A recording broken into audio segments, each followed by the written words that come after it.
Hello, friends.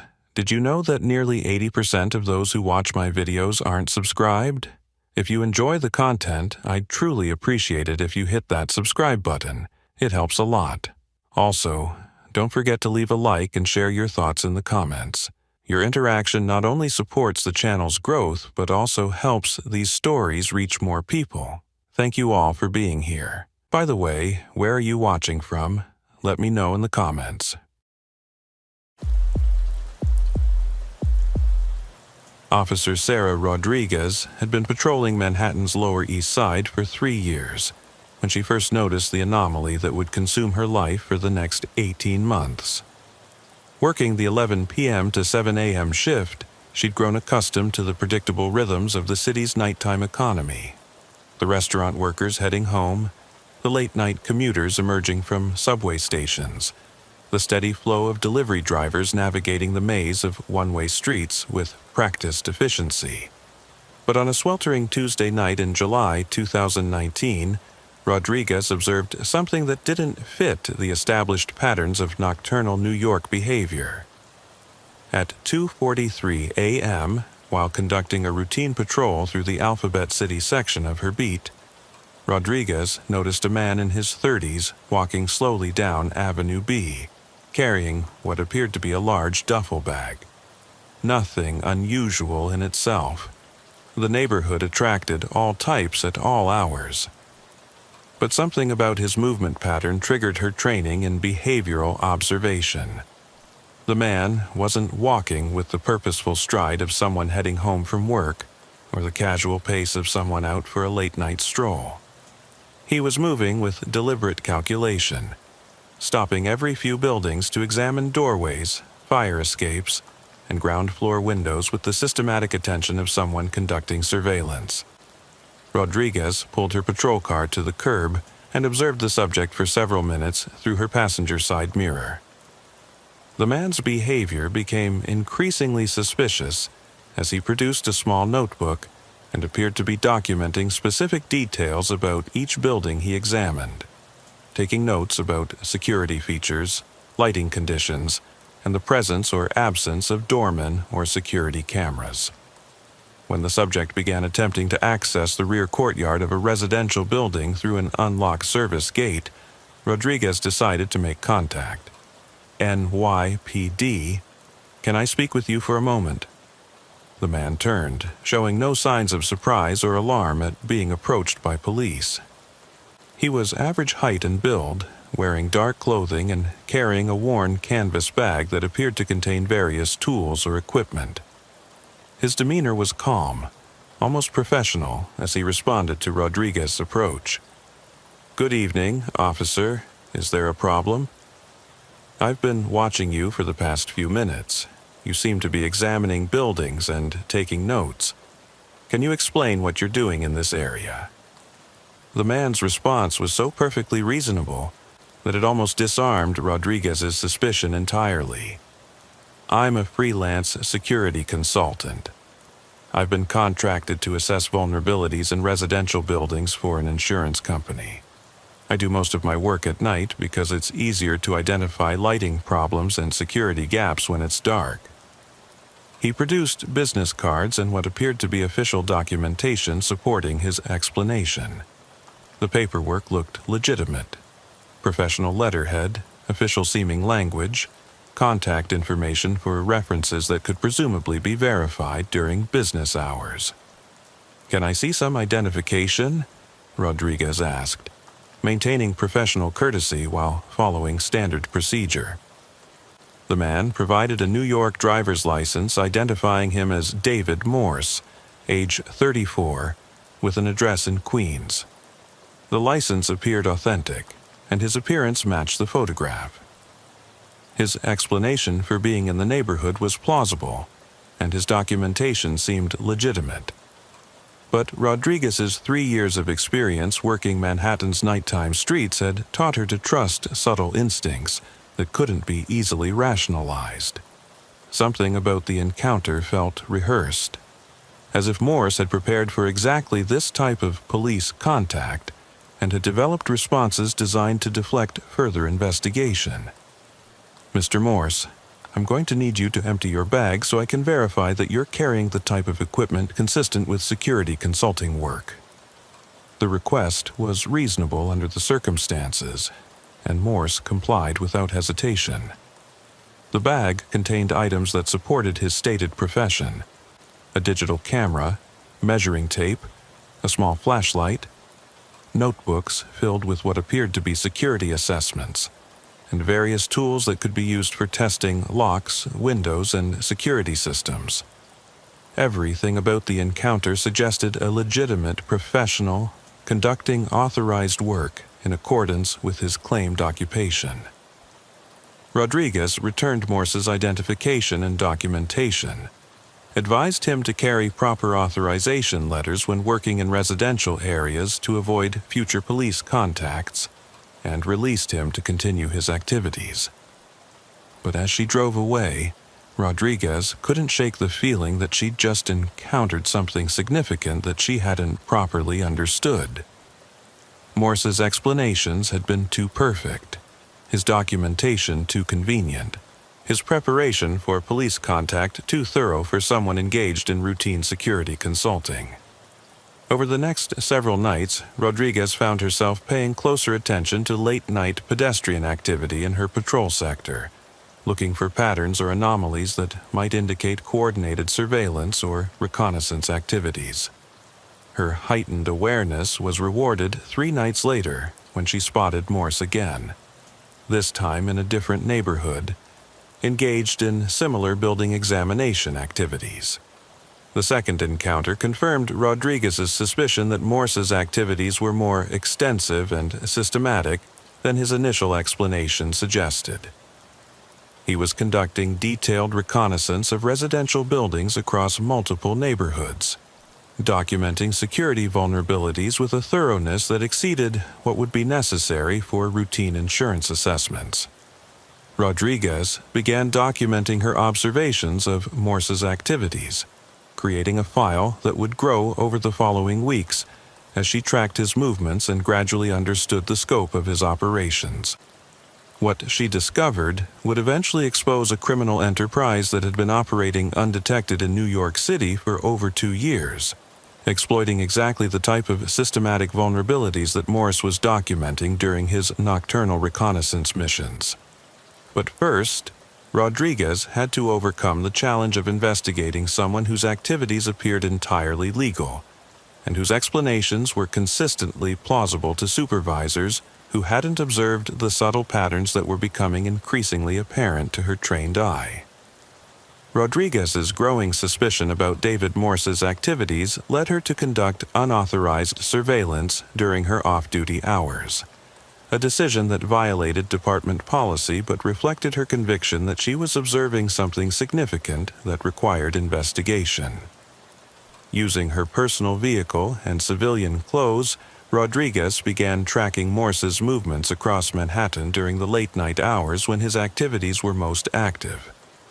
What she discovered was a systematic operation that covered far more territory and involved more sophisticated planning than she had initially realized.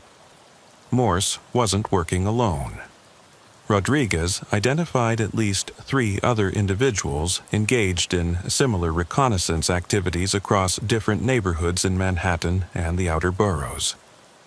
Each person followed the same methodology: systematic examination of residential buildings, detailed documentation of security features, and coordination of activities to avoid duplication of effort.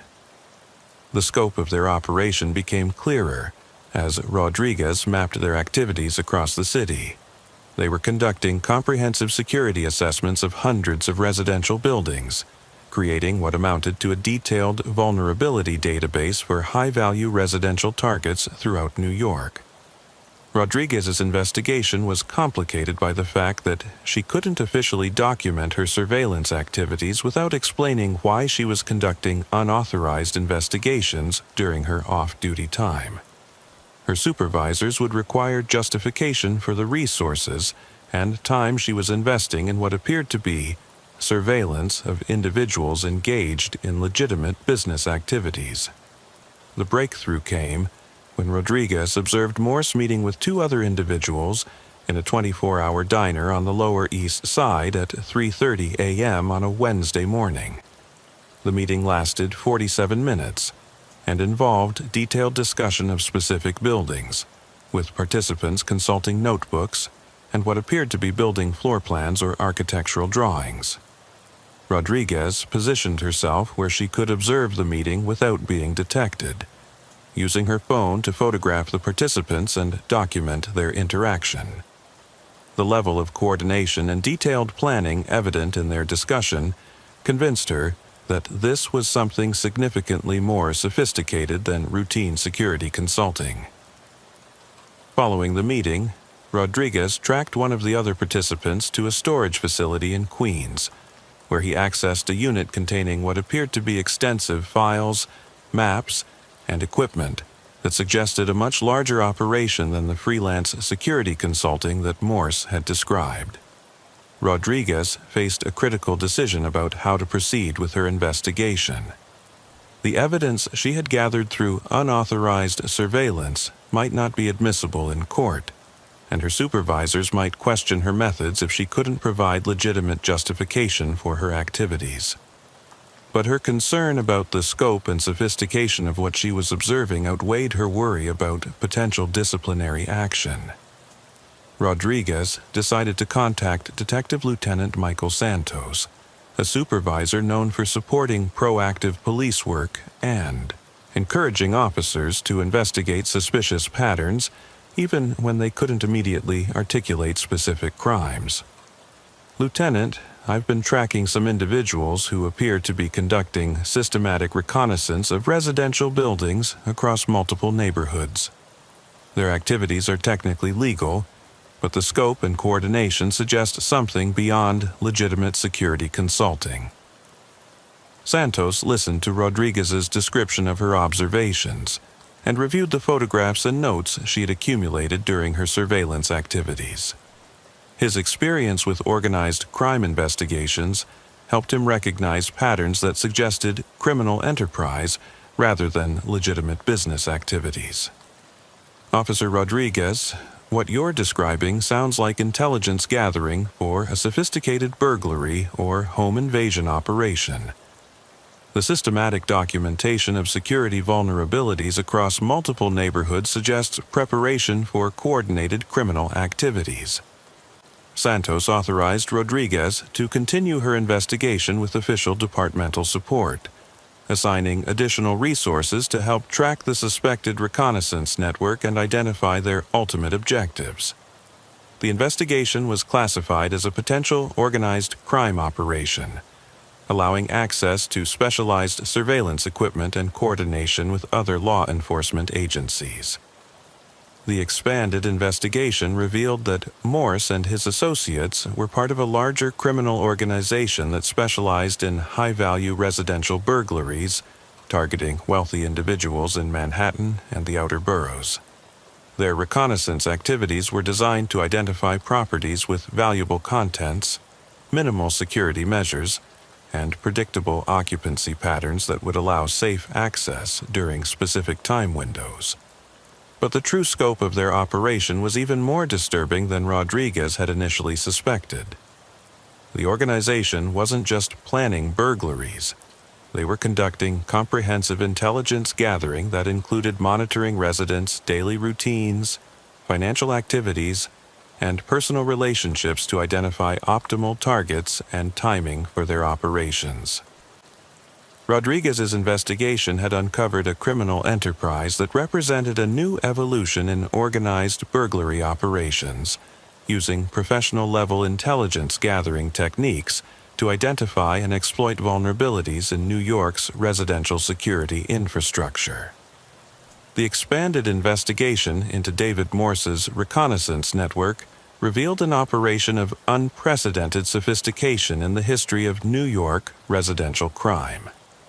Working with Detective Lieutenant Santos and a team of investigators from the NYPD's Organized Crime Control Bureau, Rodriguez helped expose a criminal enterprise that had been systematically mapping Manhattan's residential vulnerabilities for over 18 months. The organization operated like a professional intelligence service, with different teams responsible for specific aspects of target identification, surveillance, intelligence gathering, and operational planning. Morse's role was just one component of a comprehensive system designed to identify high-value residential targets and develop detailed operational plans for accessing them during optimal time windows. What we're looking at, Lieutenant Santos explained during a briefing for the expanded investigation team, is essentially a criminal intelligence agency specializing in residential targets. They're using techniques and technologies that rival what we see in corporate espionage and foreign intelligence operations. The investigation revealed that the organization employed multiple surveillance teams that monitored potential targets' daily routines, travel schedules, and personal activities. They used sophisticated tracking technology, social media monitoring, and even financial intelligence gathering to build comprehensive profiles of wealthy individuals and families throughout Manhattan. Rodriguez's tracking of Morse had led to the discovery of a centralized intelligence operation based in a seemingly legitimate security consulting business in Queens. The business served as cover for extensive databases containing detailed information about hundreds of residential properties, their occupants, security systems, valuable contents, and optimal access strategies. They know more about some of these families than the families know about themselves, Detective Angela Chen, a specialist in financial crimes, observed while reviewing the organization's intelligence files. They have credit reports, travel itineraries, work schedules, social media activity, even information about domestic staff and service providers who have access to these homes. The scope of the intelligence gathering operation was staggering. The organization had infiltrated various service industries that provided access to wealthy residential properties, cleaning services, maintenance companies, catering businesses, and security firms. They used these positions to gather inside information about property layouts, security systems, valuable collections, and residents' personal habits. Rodriguez's investigation had also revealed that the organization was selling intelligence to other criminal groups, specializing in different types of operations. The comprehensive residential intelligence they gathered was valuable not just for burglary operations, but also for kidnapping, extortion, and other crimes targeting wealthy individuals and families. This isn't just about stealing property, Lieutenant Santos realized as the investigation uncovered the full scope of the intelligence operation. They're creating a comprehensive vulnerability assessment of Manhattan's wealthy residential community that could be used for various types of criminal exploitation. The organization's operational security was sophisticated enough to have avoided detection by traditional law enforcement methods. They used encrypted communications, compartmentalized information sharing, and professional surveillance detection techniques to protect their activities from police investigation. Rodriguez's chance encounter with Morse had been the crucial break in identifying an operation that might otherwise have continued undetected for years, gradually building intelligence capabilities that could have been used for increasingly serious crimes against high-profile targets. The investigation team decided to conduct a coordinated operation designed to disrupt the entire intelligence network simultaneously, preventing the organization from destroying evidence or relocating their operations once they realized they were under law enforcement scrutiny. Rodriguez played a crucial role in the operational planning, using her detailed knowledge of Morse's activities and the organization's reconnaissance patterns to help identify optimal timing and tactics for the coordinated arrests. Officer Rodriguez, your initial observations and persistence in investigating suspicious but technically legal activities have been crucial to exposing this operation, Lieutenant Santos told her during the pre-operation briefing. This investigation demonstrates the importance of trusting police instincts even when the evidence doesn't initially support obvious criminal charges. The coordinated operation would target multiple locations simultaneously: the Queen's headquarters, various surveillance teams operating throughout Manhattan, and storage facilities containing the organization's extensive intelligence databases and operational equipment. But Rodriguez also understood that the investigation had revealed vulnerabilities in residential security that extended far beyond this particular criminal organization. The systematic intelligence gathering techniques they had developed could be replicated by other groups, and the information they had collected about Manhattan's wealthy residents represented a continuing security threat even after the immediate criminal enterprise was disrupted. "We're not just arresting a burglary ring," Rodriguez observed during the final planning meetings. "We're uncovering intelligence-gathering capabilities that could be used for much more serious crimes if this information falls into the wrong hands, or if other organizations develop similar techniques." The investigation had transformed Rodriguez from a patrol officer responding to routine calls into a specialist in recognizing and investigating sophisticated criminal intelligence operations. Her experience would become valuable for training other officers to identify similar threats and for developing countermeasures to protect high-value residential targets from systematic surveillance and intelligence gathering. The coordinated law enforcement operation that resulted from Rodriguez's investigation took place simultaneously across 17 locations throughout New York City on a Thursday morning in November 2019. Rodriguez participated in the raid on the Queen's headquarters, where the true scope of the criminal intelligence operation was finally revealed. The facility appeared to be a legitimate security consulting business, complete with professional offices, reception areas, and conference rooms that could have passed any casual inspection. But hidden behind false walls and in secured basement areas, investigators discovered an intelligence operation that rivaled anything seen in traditional organized crime or corporate espionage cases. "Jesus Christ," Detective Chen whispered as she surveyed the intelligence center's main operations room. "This looks like something out of a spy movie."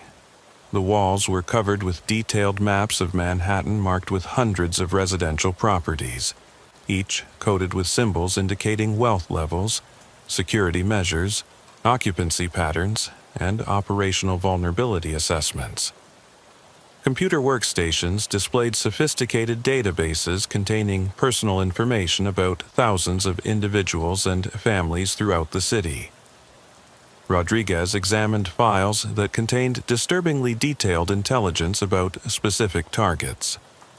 One folder dedicated to a prominent businessman included photographs of his family members, copies of his children's school schedules, detailed floor plans of his penthouse apartment, information about his domestic staff, and even analysis of his personal relationships and potential vulnerabilities. "They know everything about these people," Rodriguez observed, reviewing another file that contained financial records, travel itineraries, and personal correspondence that had been somehow obtained through various infiltration methods. "This goes way beyond what you'd need for a simple burglary operation." Lieutenant Santos coordinated with federal agents who had been called in to assist with the investigation once the scope of the intelligence operation became clear. The sophisticated nature of the surveillance and data gathering suggested possible connections to organized crime families or even foreign intelligence services interested in gathering information about wealthy American citizens.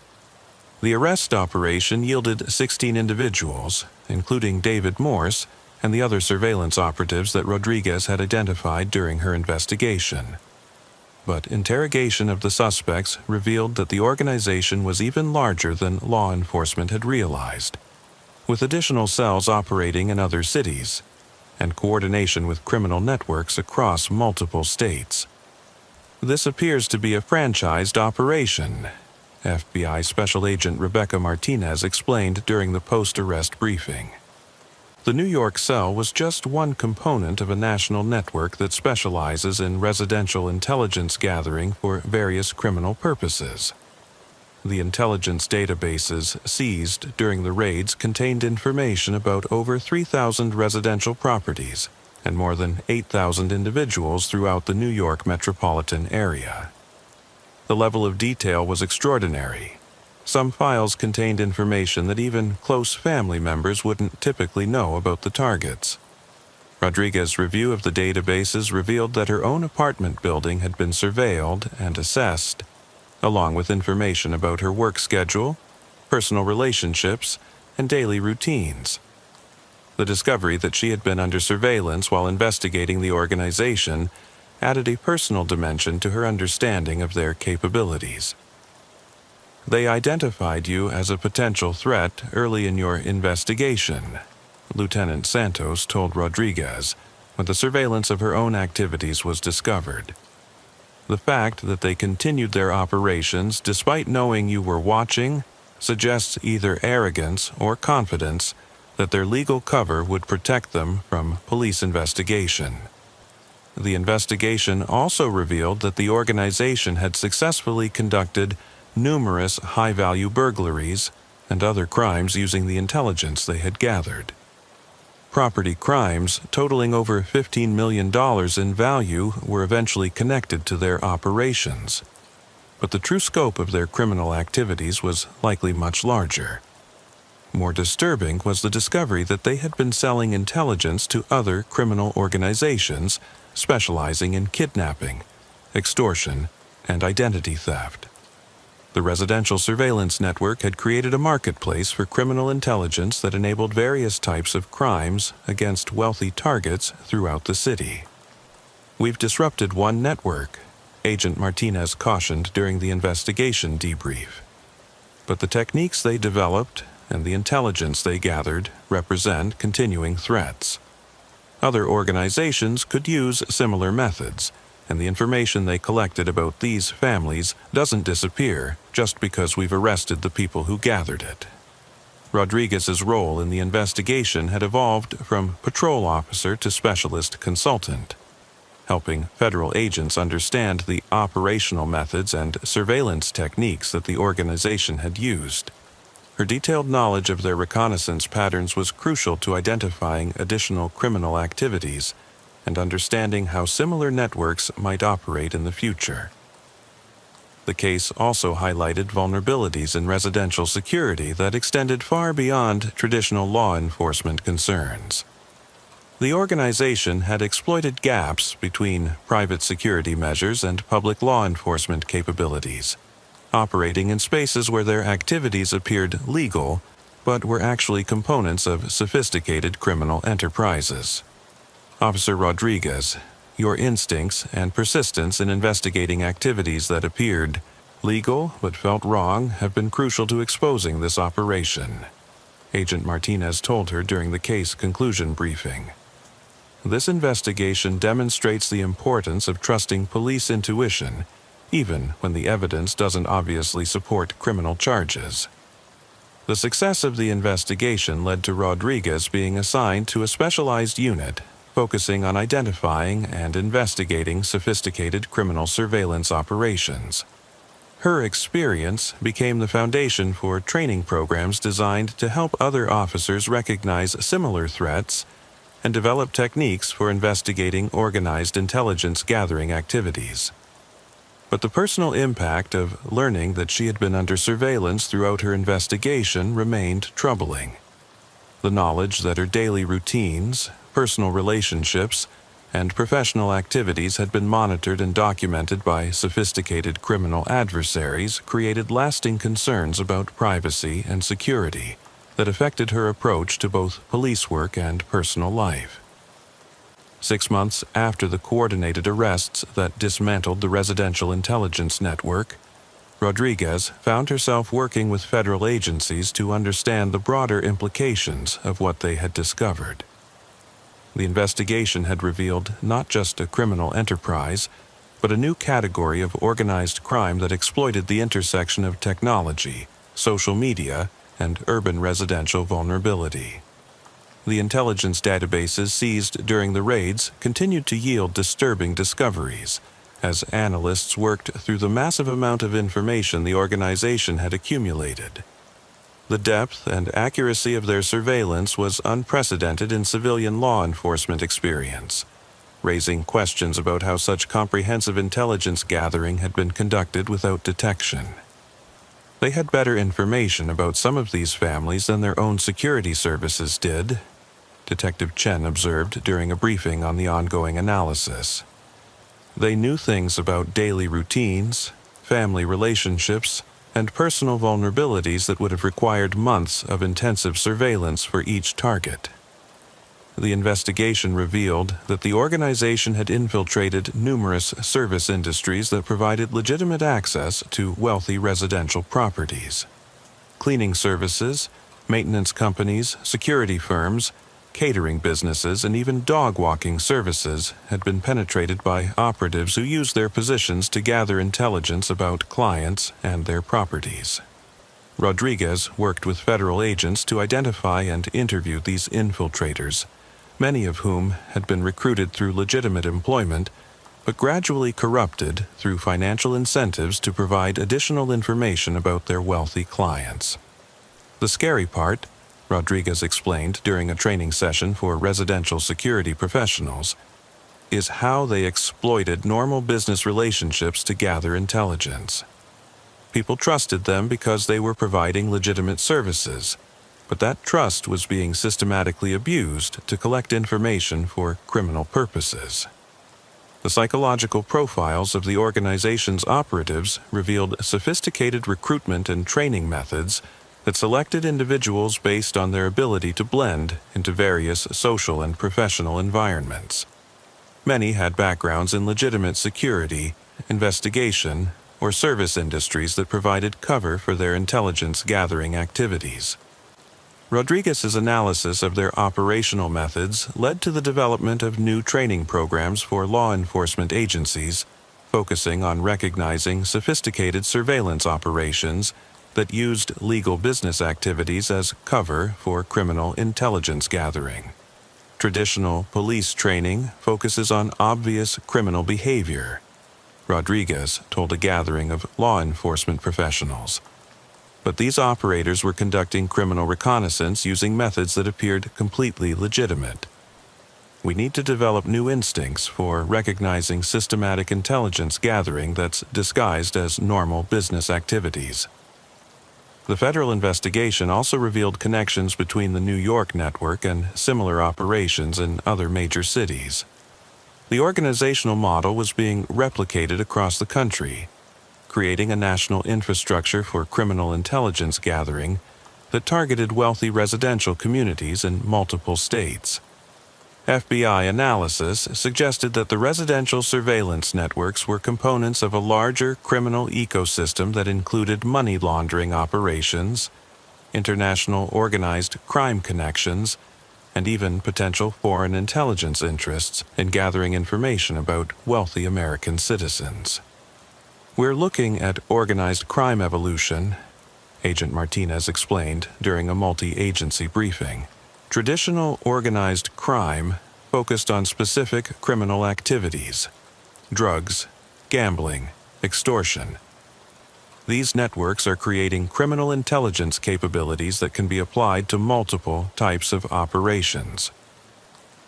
Rodriguez's experience investigating the network led to her assignment to a joint federal-local task force, focusing on identifying and disrupting similar operations before they could establish comprehensive intelligence gathering capabilities. The personal impact of the investigation continued to affect Rodriguez's daily life as she adapted to the knowledge that sophisticated criminal surveillance could target law enforcement officers who posed threats to their operations. Enhanced security measures became necessary to protect her from potential retaliation. The hardest part, Rodriguez told the police psychologist during mandatory counseling sessions, is that I can never completely trust that normal interactions are actually normal. Every service provider, every casual encounter, Every routine transaction could potentially be someone gathering intelligence about my activities or vulnerabilities. The investigation had also revealed the extent to which social media and digital communications could be exploited for criminal intelligence gathering. The organization had sophisticated capabilities for monitoring online activities, analyzing social networks, and using digital footprints to predict targets' behaviors and identify optimal times for criminal operations. Rodriguez worked with cybercrime specialists to understand how digital surveillance integrated with physical reconnaissance to create comprehensive target profiles. The combination of online monitoring and traditional surveillance techniques had enabled the organization to achieve unprecedented levels of intelligence about their targets.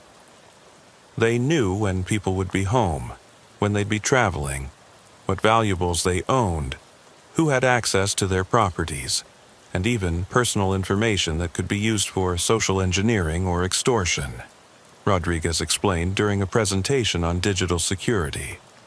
The integration of online and offline surveillance created intelligence capabilities that individual investigators couldn't achieve using traditional methods.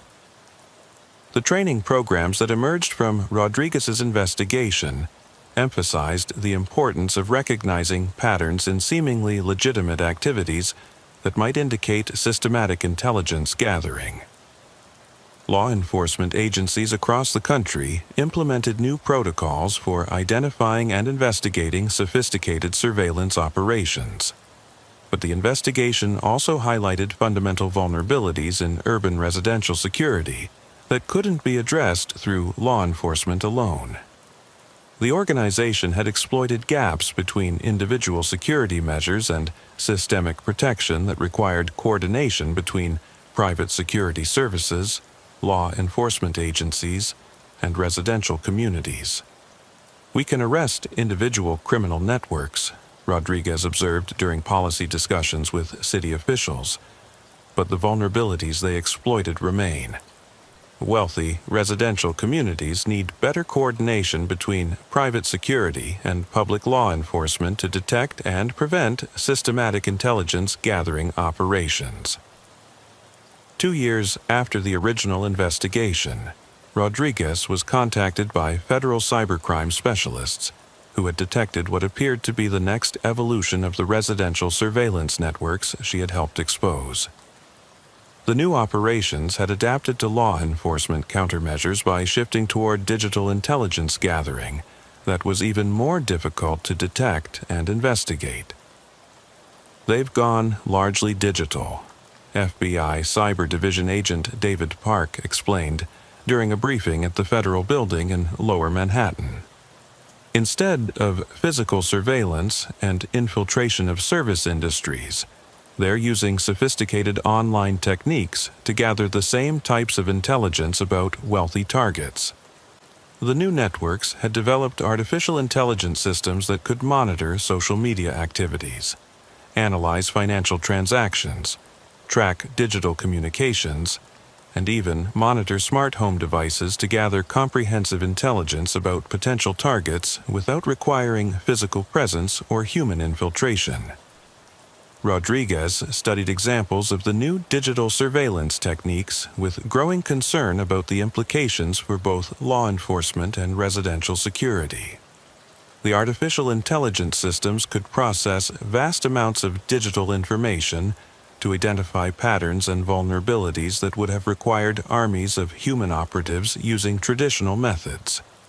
They can monitor someone's entire digital life, Agent Park explained, showing Rodriguez examples of comprehensive profiles created using only online sources. Social media posts reveal travel schedules.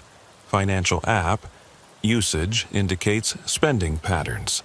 Smart home devices provide information about daily routines, and digital communications reveal personal relationships and potential vulnerabilities.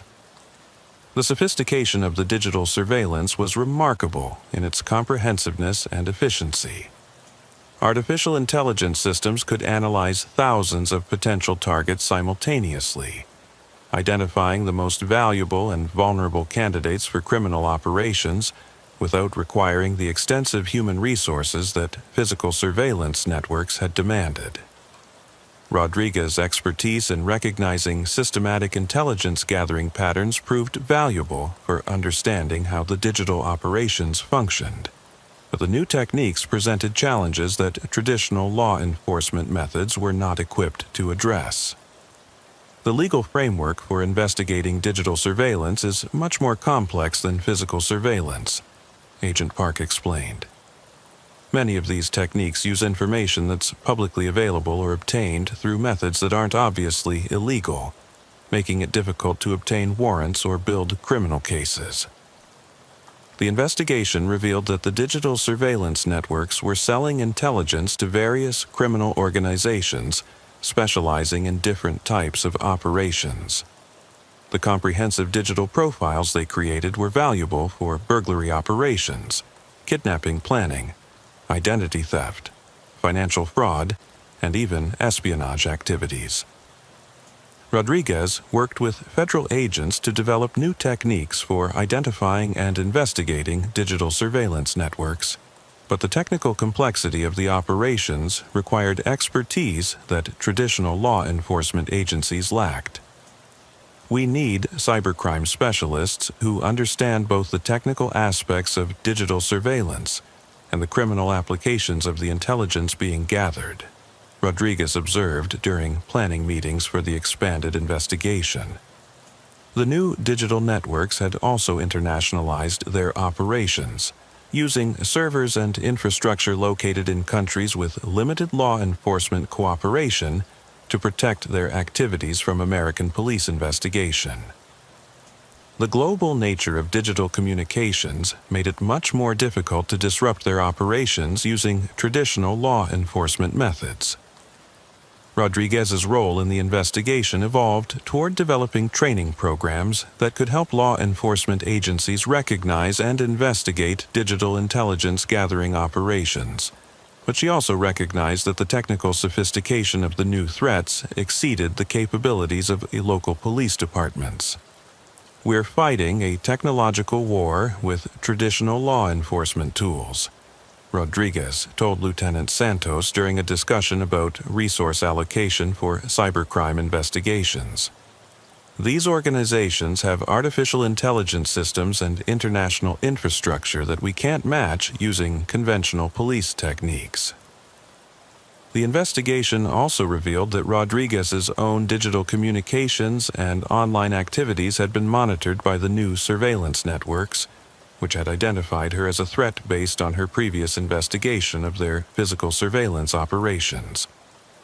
Enhanced cybersecurity measures became necessary to protect Rodriguez from digital surveillance and potential cyber attacks.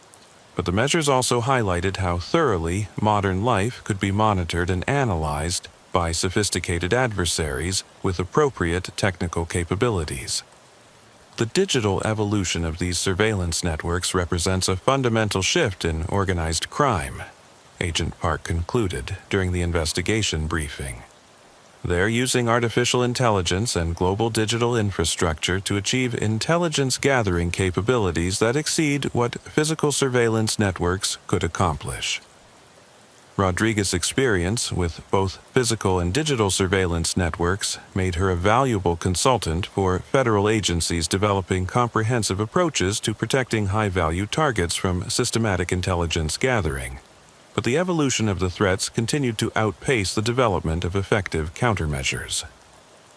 The personal impact of learning that her digital life had been systematically monitored created additional stress and security concerns that affected her ability to maintain normal personal relationships and daily routines.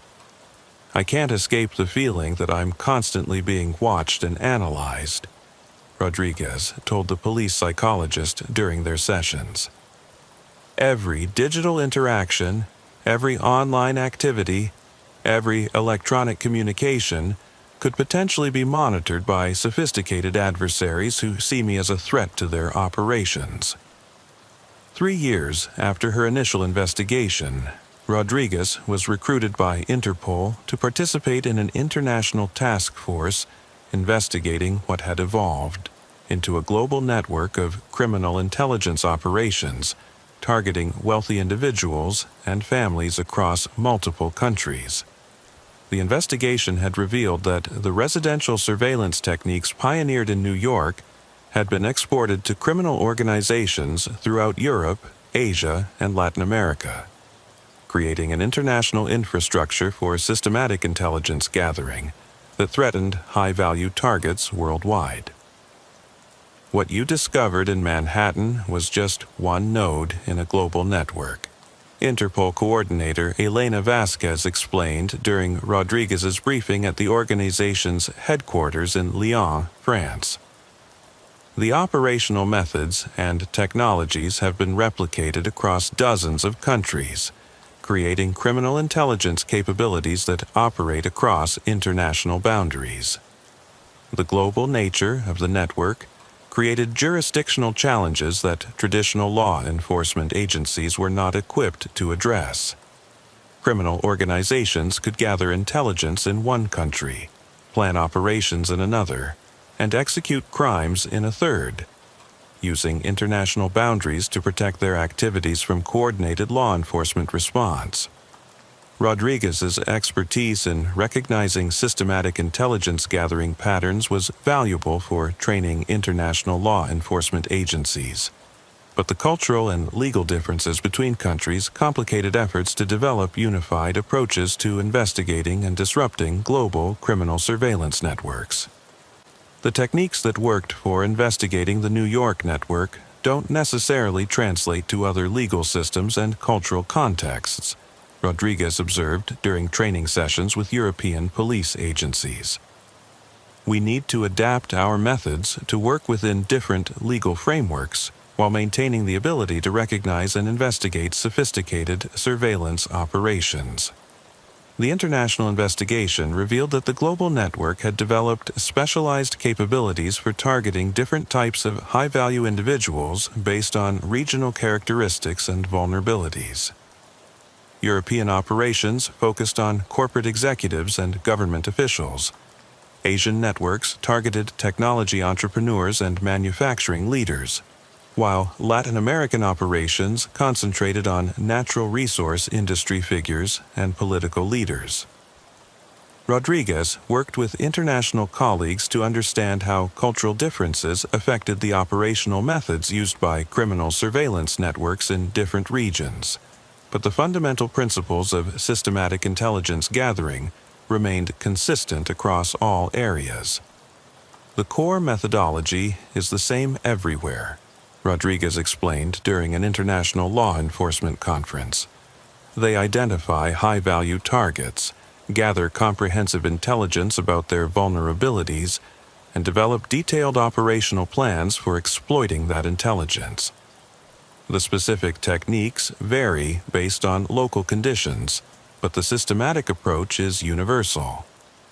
The global investigation also revealed that the networks had developed sophisticated money laundering and asset protection systems that allowed them to move criminal proceeds across international boundaries while protecting their operational infrastructure from law enforcement disruption. Rodriguez's investigation experience became valuable for understanding how criminal intelligence operations integrated with broader organized crime activities. But the international scope of the networks required cooperation between agencies that had limited experience working together. We're trying to investigate global criminal organizations using law enforcement systems that were designed for local and national operations, Rodriguez observed during planning meetings for international coordination efforts. The criminals have adapted to globalization faster than law enforcement agencies have. The personal security challenges also increased as Rodriguez's international profile made her a target for criminal organizations operating across multiple countries. Enhanced security measures became necessary to protect her from potential threats that could originate from anywhere in the world.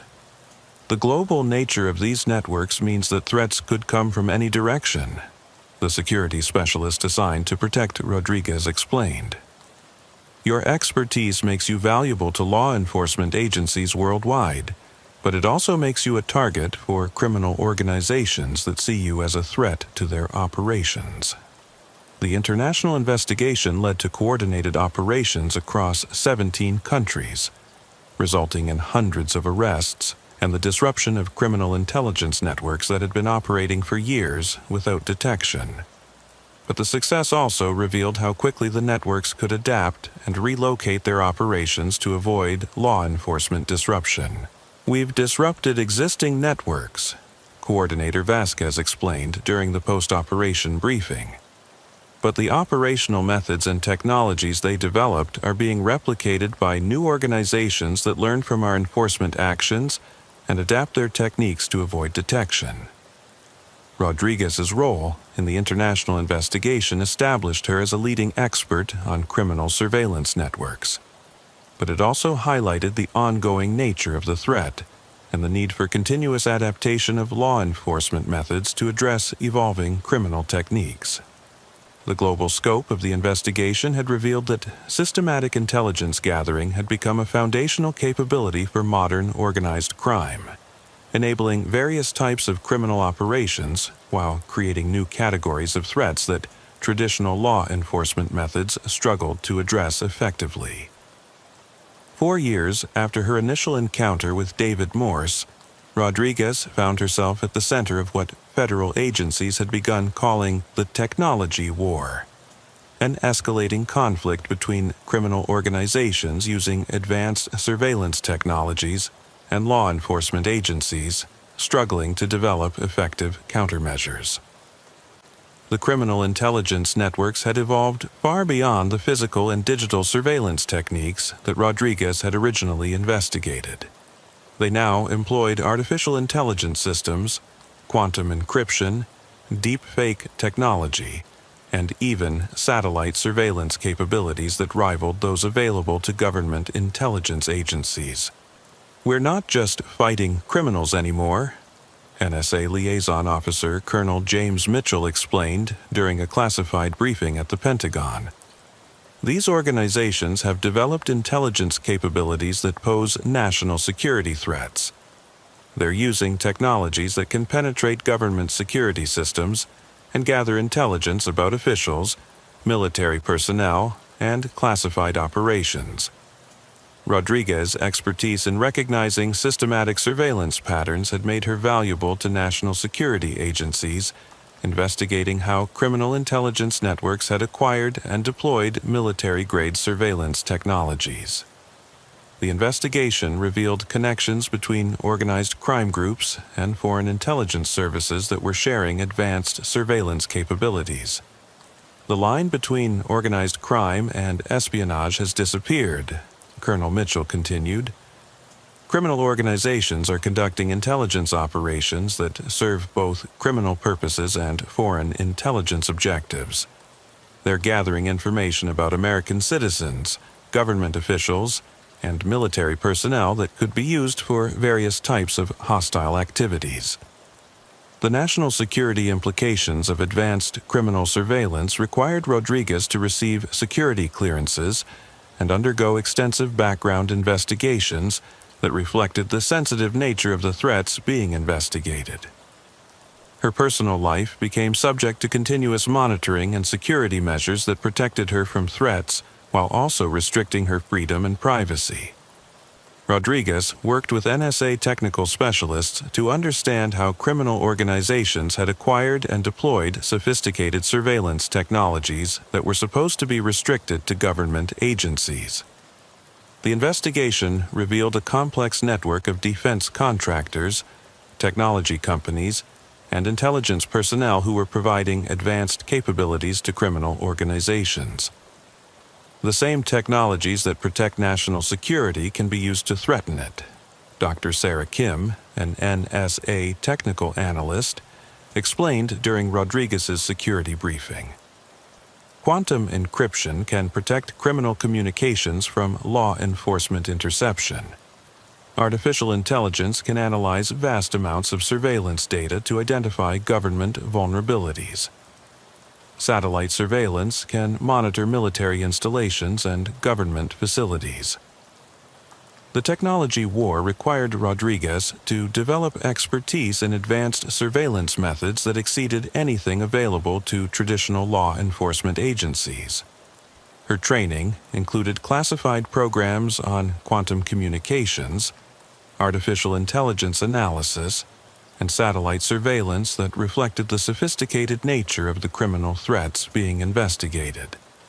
But the advanced technologies also created new vulnerabilities for law enforcement personnel like Rodriguez, who became targets for criminal organizations seeking to neutralize threats to their operations. The criminal networks had surveillance capabilities that could monitor law enforcement activities in real time, creating security challenges that required constant adaptation of protective measures. Your expertise makes you a high-value target for elimination or neutralization, the security specialist assigned to protect Rodriguez explained. These organizations have capabilities to monitor your communications, track your location, and potentially conduct operations against you using technologies that were originally developed for military applications. The investigation revealed that criminal intelligence networks had developed comprehensive files on law enforcement personnel, government officials, and military personnel who posed threats to their operations. The files contained detailed personal information, vulnerability assessments, and operational plans for neutralizing specific individuals through various means. Rodriguez's security file contained disturbing evidence of sophisticated surveillance that had monitored her activities, analyzed her personal relationships, and identified potential methods for eliminating her as a threat to their operations. The file included photographs taken without her knowledge, detailed analysis of her daily routines, and even psychological profiles designed to predict her responses to various types of pressure or manipulation.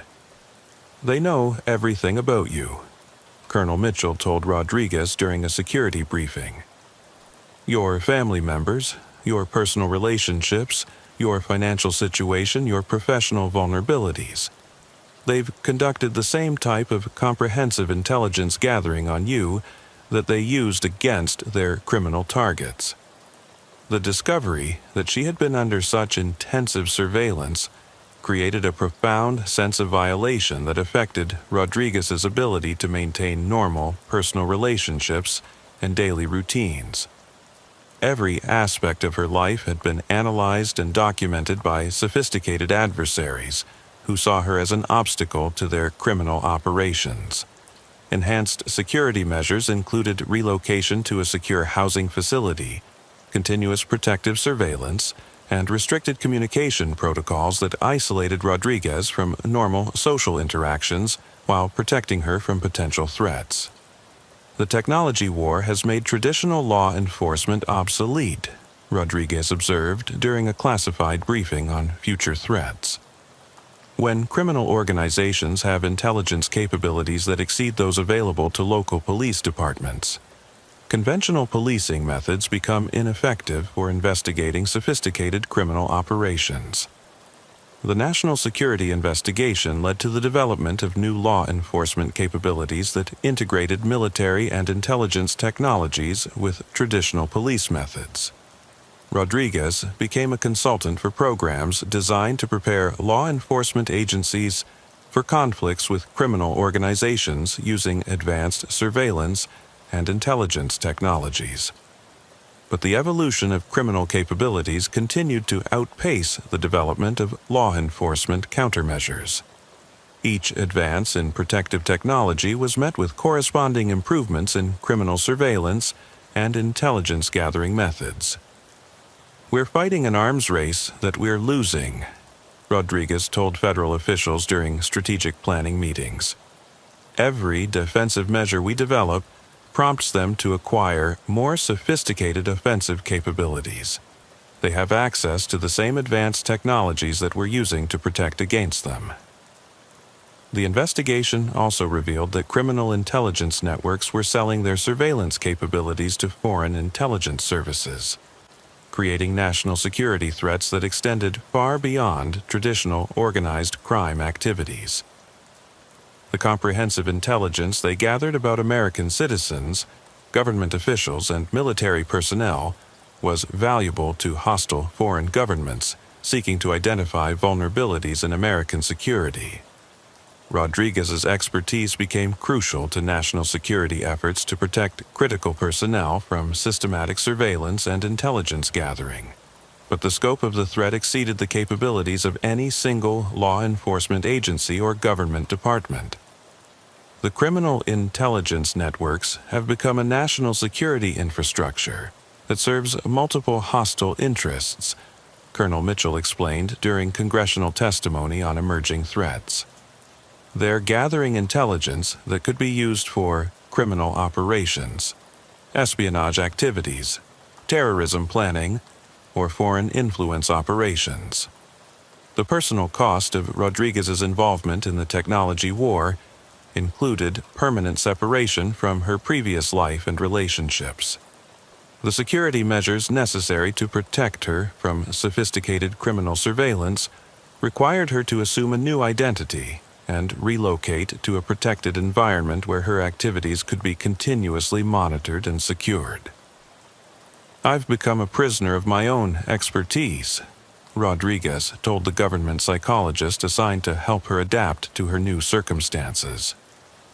"My knowledge of criminal surveillance networks has made me a permanent target, but it's also made me too valuable to law enforcement and national security agencies to return to normal life."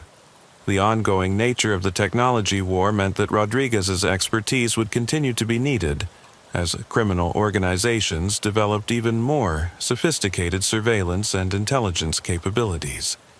Her experience had made her one of the few law enforcement professionals capable of recognizing and investigating advanced criminal surveillance operations. But the evolution of the threats also meant that her personal security situation would never normalize. The criminal organizations she had helped investigate would continue to see her as a threat requiring elimination, while new criminal networks would identify her as an obstacle to their own operations. 5 years after her initial encounter with David Morse, Rodriguez found herself working under deep cover as part of what federal agencies called the Shadow Protocol, a classified program designed to infiltrate and disrupt criminal intelligence networks by using their own surveillance techniques against them. The Shadow Protocol represented a fundamental shift in law enforcement strategy, acknowledging that traditional police methods were inadequate for investigating criminal organizations that possessed military-grade surveillance and intelligence capabilities. Rodriguez's expertise in recognizing systematic surveillance patterns made her uniquely qualified for the dangerous work of operating undercover within criminal intelligence networks. "You're going to become what you've been fighting," FBI Director Sarah Chen explained during Rodriguez's final briefing before deploying under deep cover. "The only way to effectively investigate these networks is to become part of them, to understand their operations from the inside, and to develop capabilities that can match their sophisticated surveillance technologies." The deep cover assignment required Rodriguez to assume a completely fabricated identity and integrate herself into the criminal intelligence community that operated in the shadows of legitimate security and investigation industries. Her cover identity as a freelance surveillance specialist allowed her to make contact with criminal organizations seeking to recruit individuals with her apparent expertise. Operating under the name Maria Santos, Rodriguez spent months establishing credibility within the criminal surveillance community, gradually building relationships with individuals and organizations involved in systematic intelligence gathering operations. The work required her to participate in activities that bordered on illegal, while gathering evidence about criminal networks that could eventually be used for prosecution. "The hardest part," Rodriguez reported during a coded communication with her federal handlers, "is maintaining the balance between gathering intelligence and avoiding participation in actual crimes. These organizations test new recruits by involving them in increasingly serious activities to ensure loyalty and commitment, The deep cover operation revealed the true scope of criminal intelligence networks that had developed since Rodriguez's original investigation. The organizations had evolved into sophisticated enterprises that provided intelligence services to various types of criminal operations, foreign intelligence agencies, and even legitimate businesses seeking competitive intelligence about rivals. Rodriguez's infiltration of the networks exposed operational methods that exceeded anything law enforcement agencies had previously encountered. The criminal organizations possessed artificial intelligence systems that could analyze vast amounts of surveillance data, quantum encryption technologies that protected their communications from government interception, and international infrastructure that allowed them to operate across multiple countries simultaneously. They're essentially running a parallel intelligence service, Rodriguez reported during one of her rare secure communications with federal agencies. They have capabilities that rival those of government intelligence agencies, but they're selling their services to anyone willing to pay rather than serving national interests. The undercover investigation also revealed that criminal intelligence networks had infiltrated government agencies, law enforcement departments, and military organizations to gather intelligence about official operations and identify personnel who posed threats to their activities. Rodriguez discovered that her own original investigation had been monitored by criminal organizations that had sources within federal agencies, allowing them to track law enforcement activities and adapt their operations to avoid detection and disruption. The level of penetration is extraordinary, Rodriguez reported. They have real-time intelligence about law enforcement operations, government policy discussions, and even classified national security activities. They're operating with better intelligence about government activities than many government agencies have about each other. The deep cover operation required Rodriguez to live under constant stress and danger, maintaining her fabricated identity while gathering intelligence about criminal organizations that would kill her if they discovered her true role. The psychological pressure of the assignment was intensified by the knowledge that she was isolated from normal support systems and dependent on criminal contacts for her safety and survival. I'm living in a world where everyone around me is a potential threat, Rodriguez communicated during one of her psychological evaluation sessions.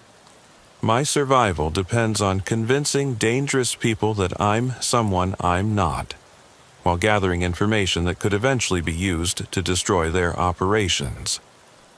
The undercover work also revealed personal information about Rodriguez that criminal organizations had gathered during their surveillance of her activities over the years. Her fabricated identity had to account for the comprehensive intelligence that criminal networks possessed about her real background and history.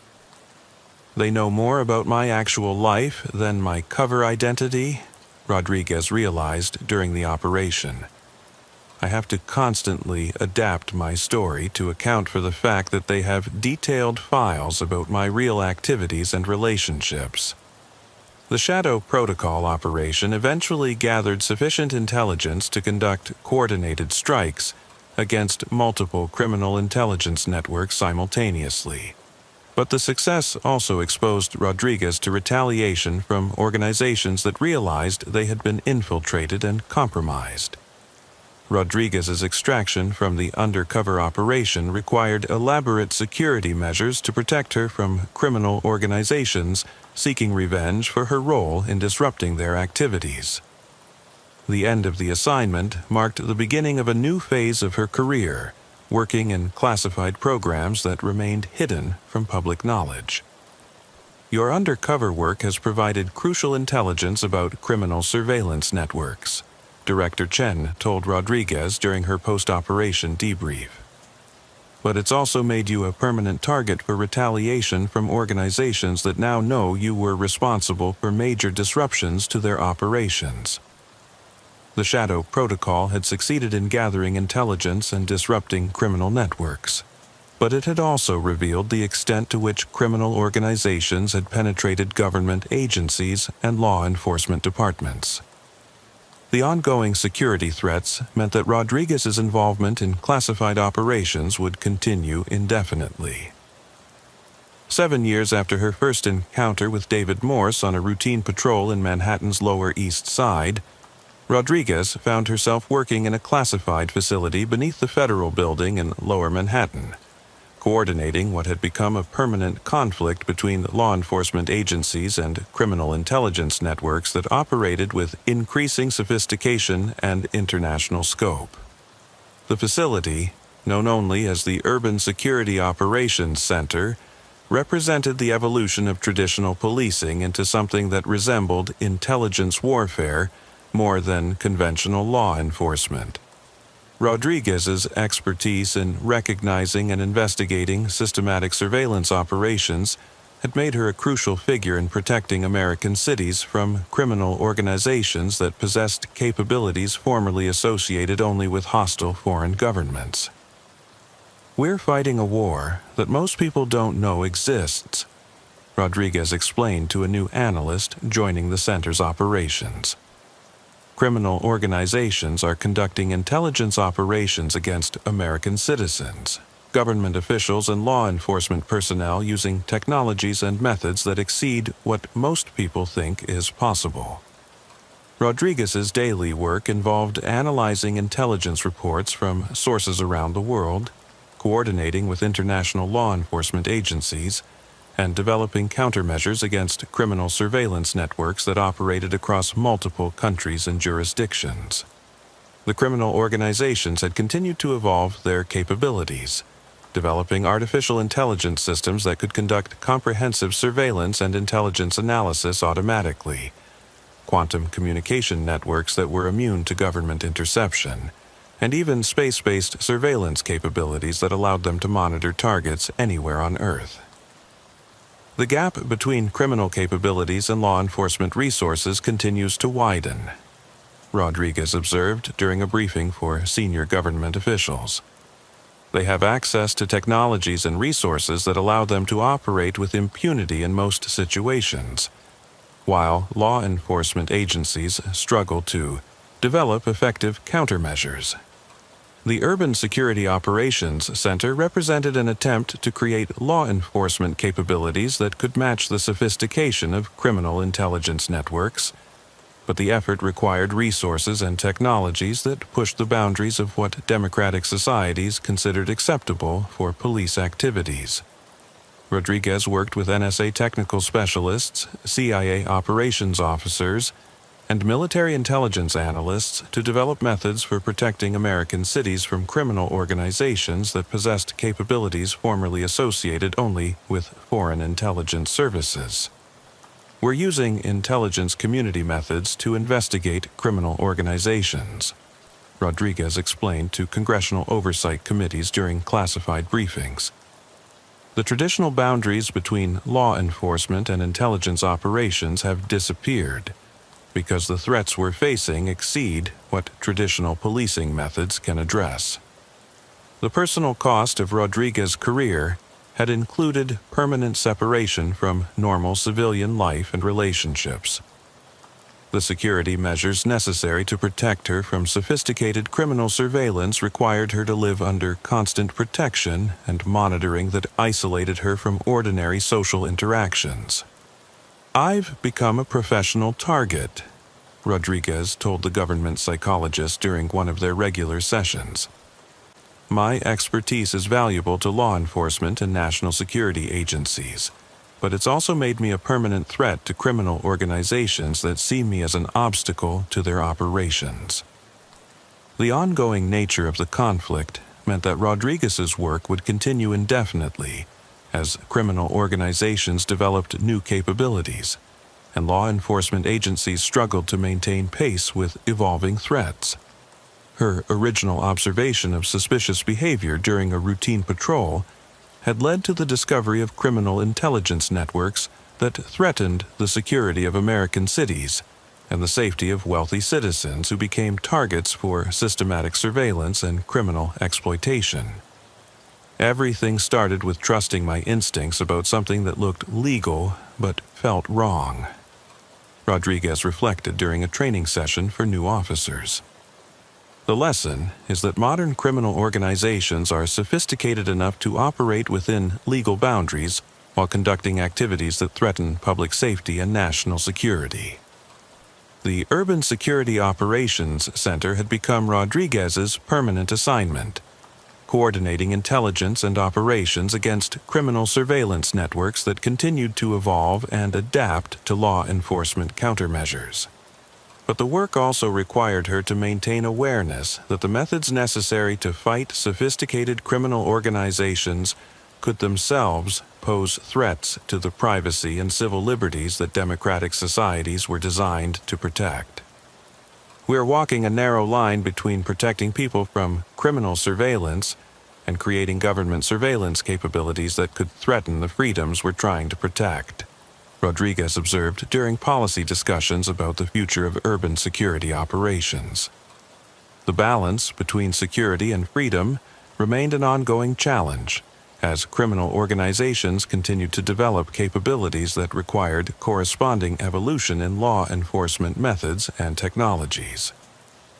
Rodriguez's career had taken her from street patrol to the highest levels of national security operations, but the fundamental mission remained the same: protecting people from those who would use systematic surveillance and intelligence gathering to exploit and harm others.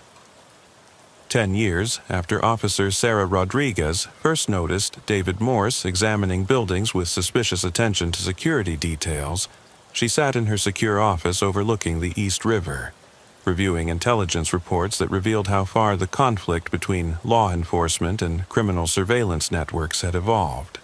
The criminal organizations that had emerged from her original investigation had become a permanent feature of urban security threats, requiring ongoing vigilance and sophisticated countermeasures that had transformed the nature of policing in American cities.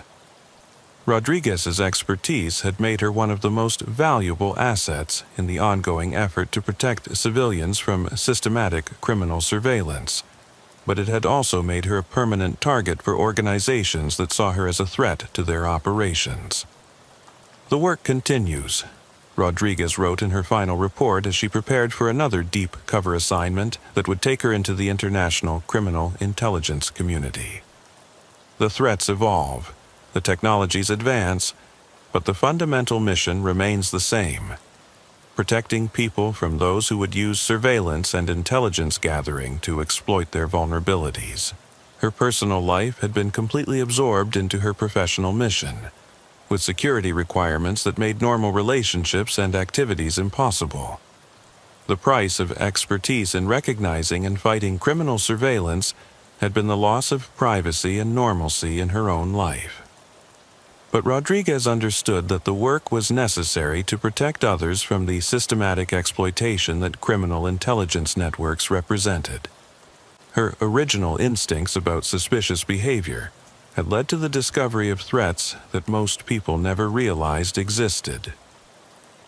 "Someone has to watch the watchers," Rodriguez concluded in her final personal journal entry before beginning her new assignment.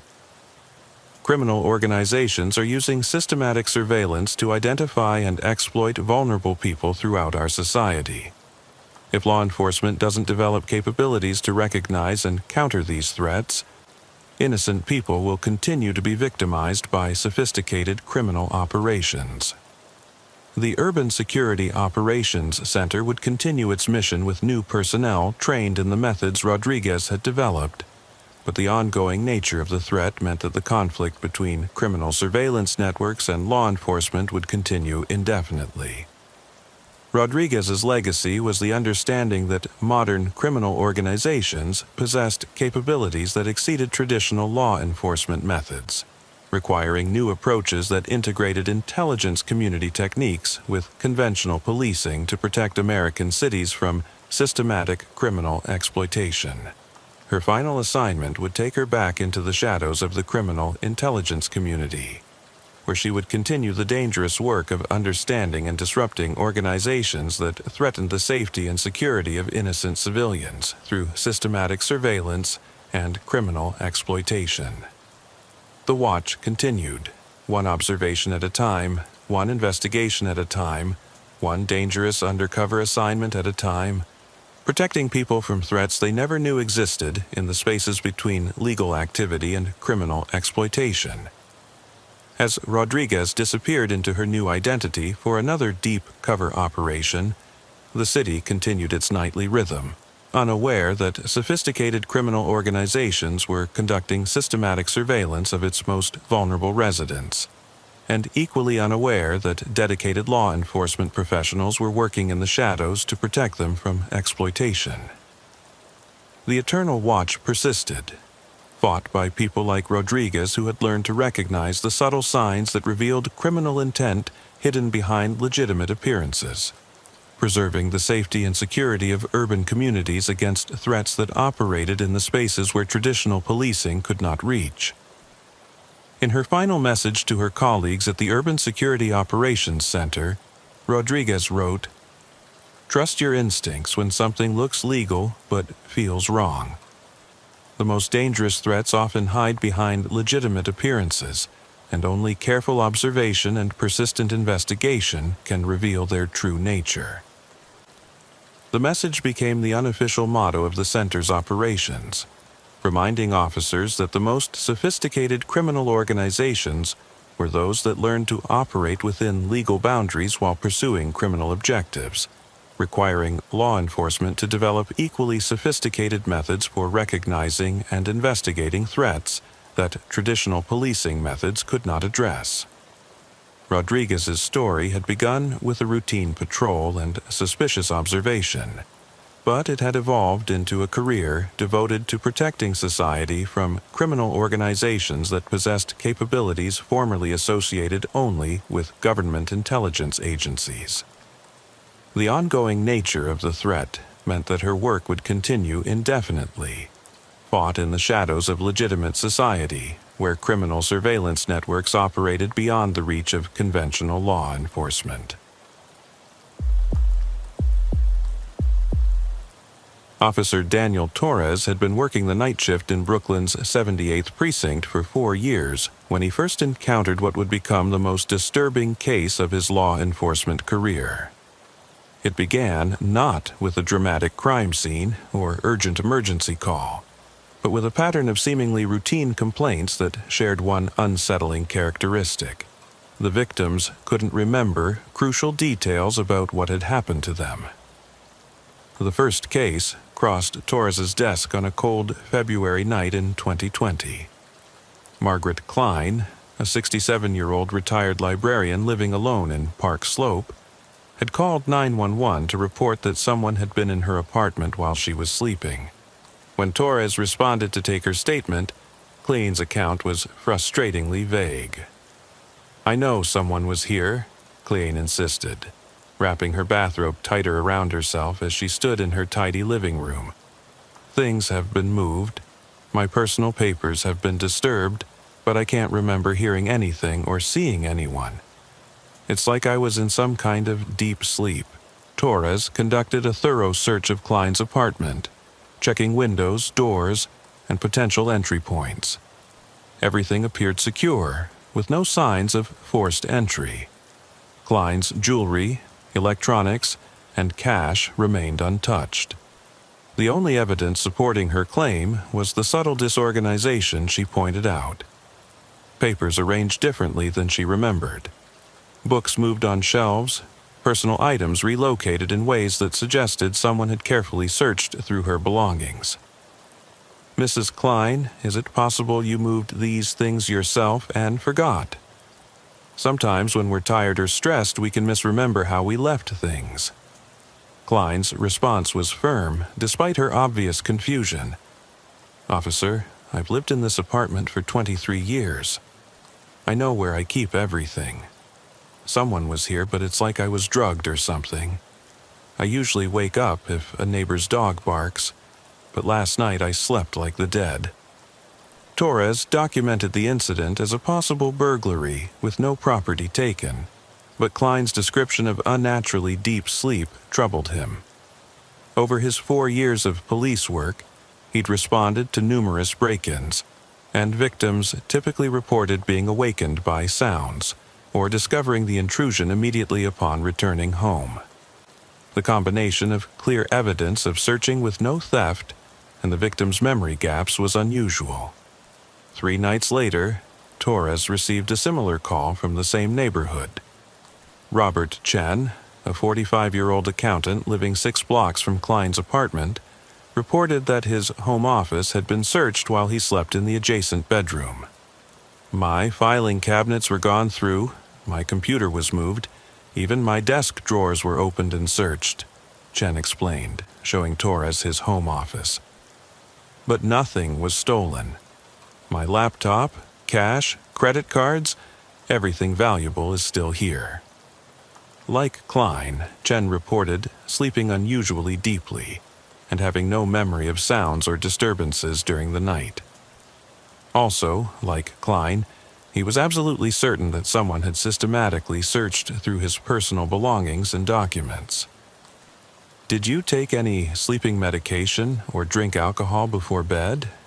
Torres asked, following up on the similarity between the cases. "I don't drink, and I never take sleeping pills. I'm usually a light sleeper. My wife always complains that I wake up when she gets up to use the bathroom. But last night I was unconscious until my alarm went off." Torres began to recognize a pattern that extended beyond coincidence. 2 victims in the same neighborhood reporting identical circumstances. Systematic searching of their homes with no theft, combined with unusually deep sleep and memory gaps about the intrusion. The 3rd case, 1 week later, confirmed Torres's growing suspicion that these weren't random break-ins.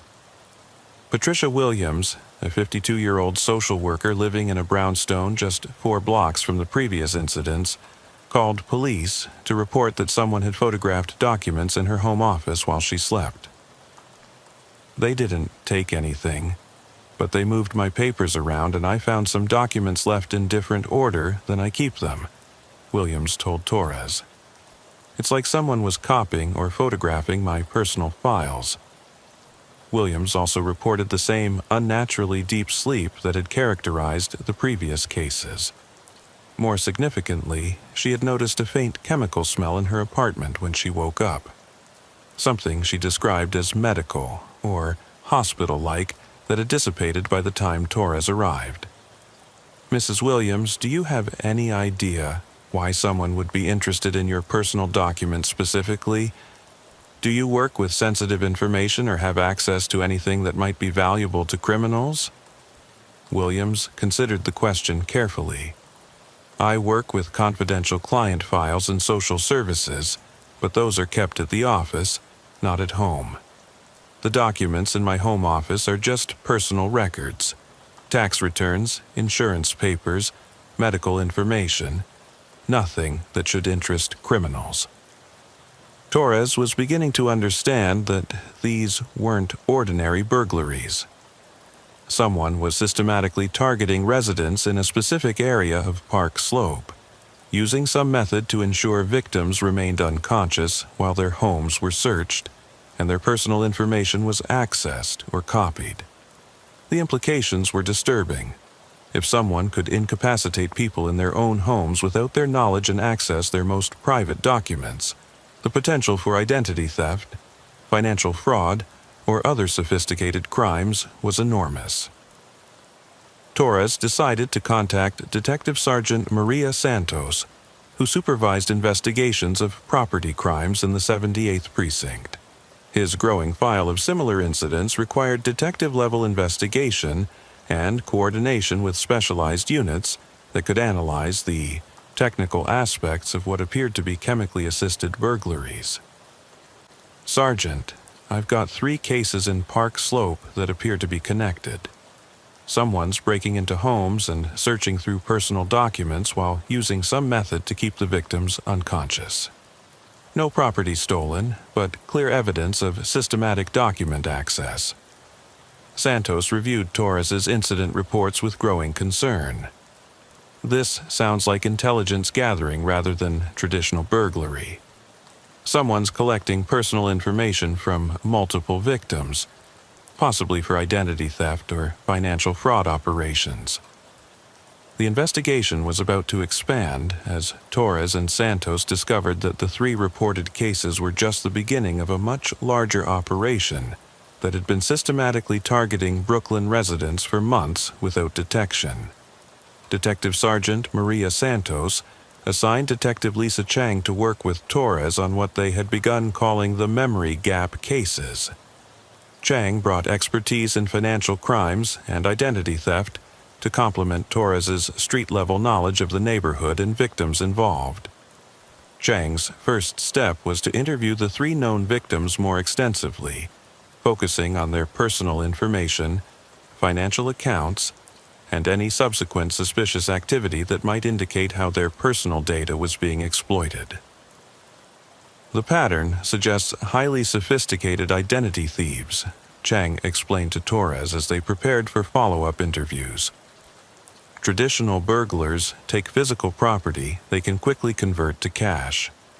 These intruders are taking time to photograph or copy documents, which means they're planning longer-term exploitation of the information they're gathering. The expanded interviews revealed disturbing details that hadn't emerged during the initial police reports. Margaret Klein discovered that someone had accessed her online banking account 3 days after the break-in, though no money had been transferred. The login had occurred from a location in Manhattan at 3 a.m., when Klein was asleep in her Brooklyn apartment. Robert Chen found that his credit report had been accessed by an unknown party claiming to be conducting a pre-employment background check for a company that didn't exist. The credit inquiry occurred 2 days after his home office was searched. Patricia Williams received a call from her bank's fraud prevention department asking about suspicious activity on her account. Someone had attempted to change her mailing address and request replacement credit cards, but the bank's security measures had blocked the requests pending verification. They're not just copying information, Chang realized. They're immediately using it to access accounts, establish new credit, and potentially assume the victims' identities for various types of fraud. The investigation expanded to include the NYPD's Financial Crimes Task Force and coordination with federal agencies that specialized in identity theft operations. The systematic nature of the intrusions and the sophisticated use of the stolen information suggested an organized operation that likely extended beyond the 3 known victims.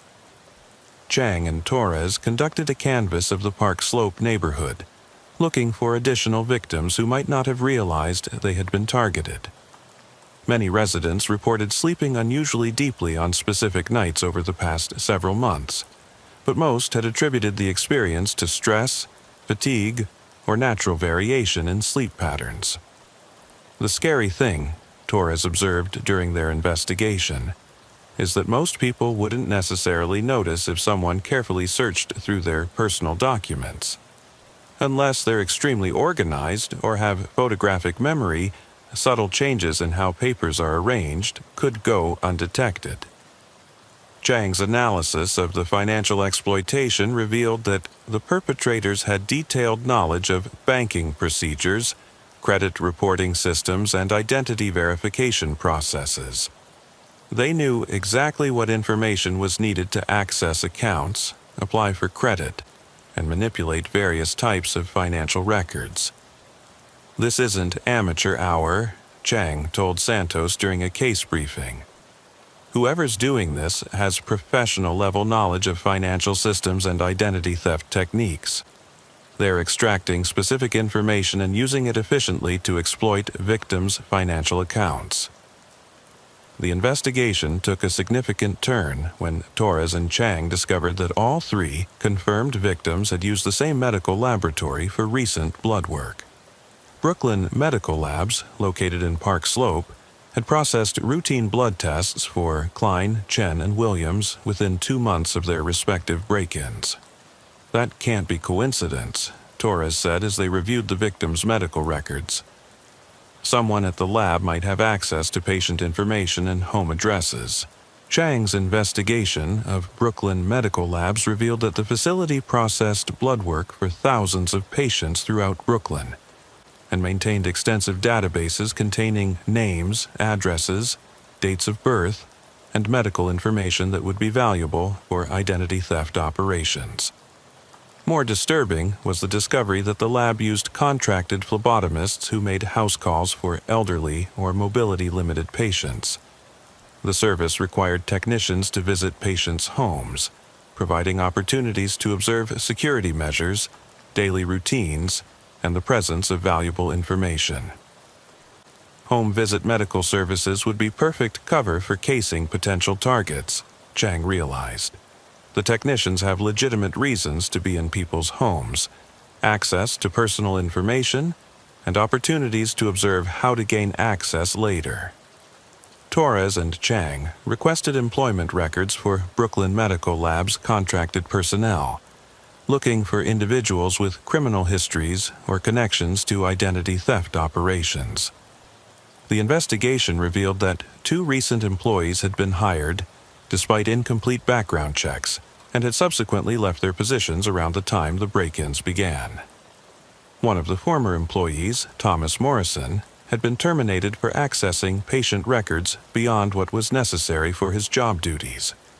Morrison's employment history included previous positions at medical facilities in other states, and preliminary background checks revealed possible connections to financial crimes investigations in New Jersey and Pennsylvania. Morrison fits the profile, Chang told Torres as they reviewed his employment file. Medical training would explain knowledge of sedatives or drugs that could cause memory gaps. Previous positions at medical facilities would provide access to personal information and opportunities to develop identity theft techniques. The investigation team decided to conduct a surveillance of Morrison while seeking warrants to search his residence and examine his financial records. Morrison's current address was listed as a studio apartment in Crown Heights, but neighbors reported that he was rarely seen and kept irregular hours. If Morrison is using medical knowledge to drug victims and conducting break-ins during night hours, his irregular schedule would make sense, Torres observed. He'd need to sleep during the day and work at night to avoid detection. Chang's investigation of Morrison's financial records revealed suspicious patterns that supported their theory about his involvement in the identity theft operation. Morrison had numerous bank accounts, credit cards issued under slightly different name variations, and financial activity that suggested income from sources beyond his medical technician salary. He's definitely engaged in identity theft, Chang concluded. Multiple accounts, varied name spellings, income sources that don't match legitimate employment. The question is whether he's working alone or part of a larger operation.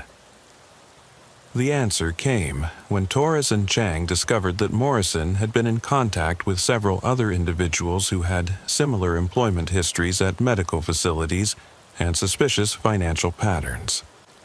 The investigation revealed a network of at least 6 people using medical access to target identity theft victims across Brooklyn and potentially other boroughs.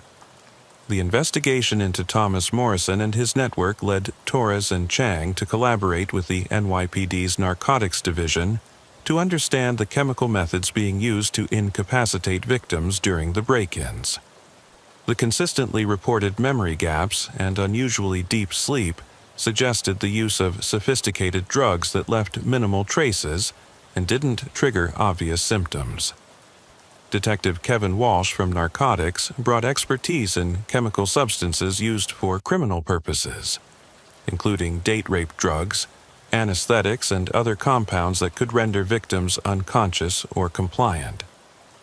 Based on the victim descriptions, deep sleep, memory gaps, no recollection of intrusion, but waking up naturally at normal times, we're probably looking at benzodiazepines or similar sedatives that can be administered without the victim's knowledge, Walsh explained during a briefing on the chemical aspects of the case.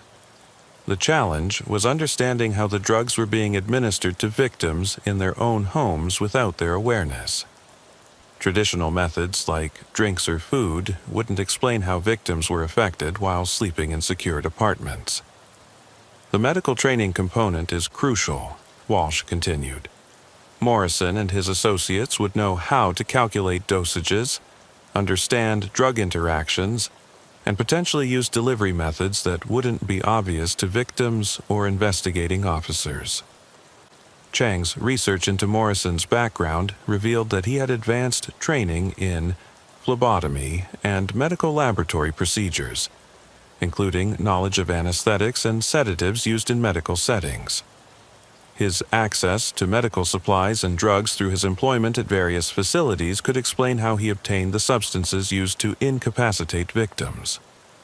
He also has lock-picking skills, Torres added, reviewing Morrison's criminal history. 2 arrests in Pennsylvania for burglary, though charges were dropped due to insufficient evidence. The combination of medical knowledge and breaking and entering skills makes him a perfect candidate for these types of operations. The investigation team decided to conduct a controlled surveillance operation designed to catch Morrison in the act of targeting a victim. Working with patrol officers in Park Slope, they identified potential targets based on the demographic patterns of previous victims. Middle-aged to elderly residents living alone in ground floor or easily accessible apartments. The surveillance operation required coordination between multiple units to maintain continuous observation while remaining undetected. Morrison's irregular schedule and cautious behavior suggested he was aware of potential police attention and taking measures to avoid detection. He's definitely surveillance conscious, Torres observed during the 3rd night of watching Morrison's movements.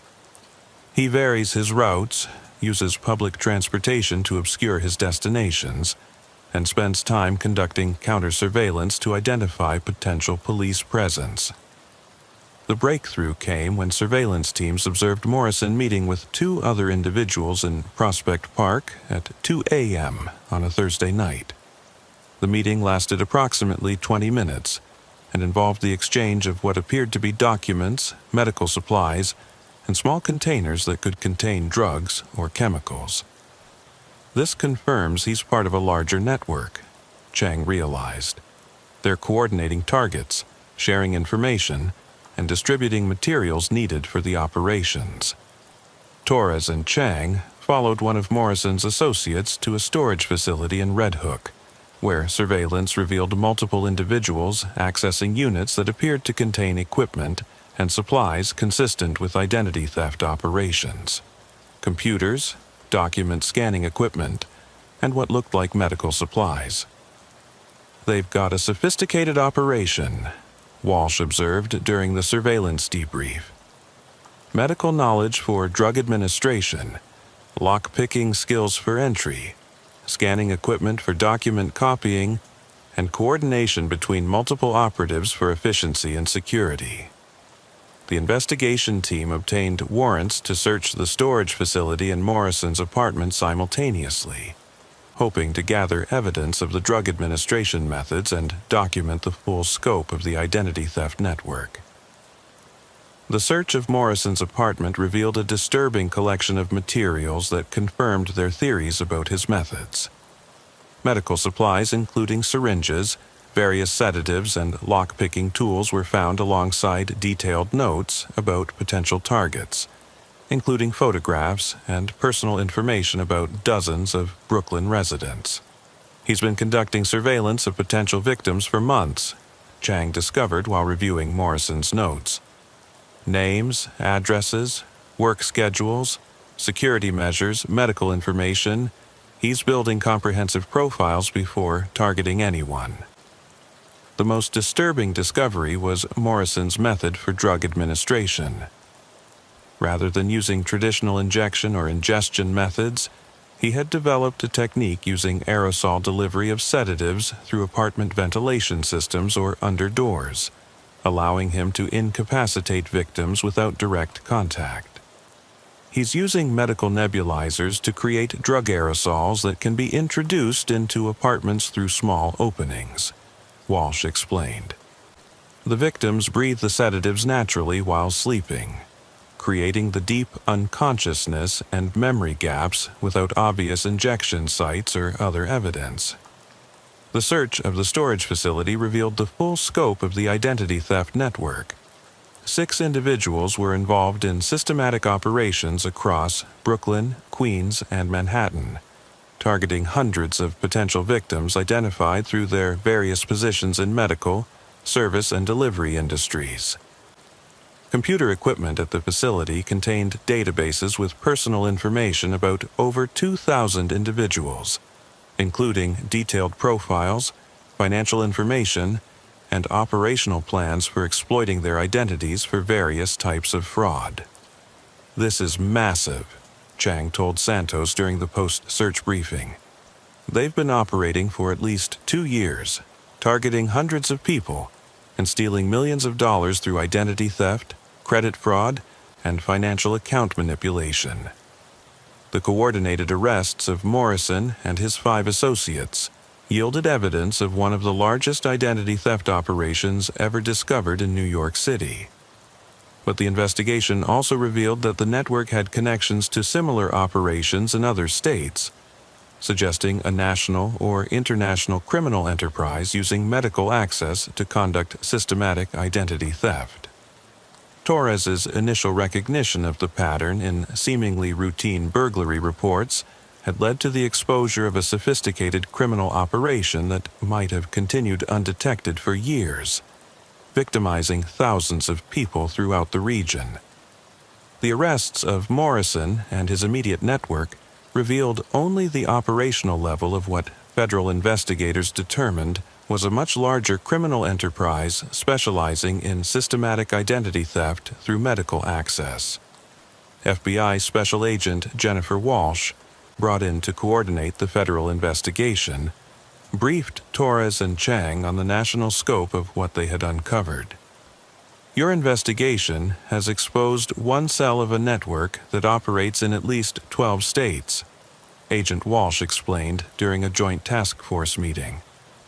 "They're using medical access, service industry positions, and delivery services to identify and target victims for comprehensive identity theft operations." The federal investigation revealed that the network used sophisticated data analysis to identify optimal targets based on financial profiles, security vulnerabilities, and personal information gathered through various legitimate business interactions. Morrison's Brooklyn operation was one of dozens of similar cells operating throughout the United States. "They're essentially running a criminal intelligence service specializing in identity theft," Agent Walsh continued. "Medical records, service appointments, delivery schedules, any business interaction that provides access to personal information is being exploited to identify potential victims." Chang's analysis of the computer equipment seized from the storage facility revealed artificial intelligence systems that could process vast amounts of personal data to identify high-value targets and predict optimal timing for identity theft operations. The AI can analyze someone's financial records, spending patterns, work schedule, and personal habits to determine when they're most vulnerable to identity theft and least likely to detect the exploitation quickly, Chang explained to the task force. The sophistication of the operation exceeded anything local law enforcement had previously encountered.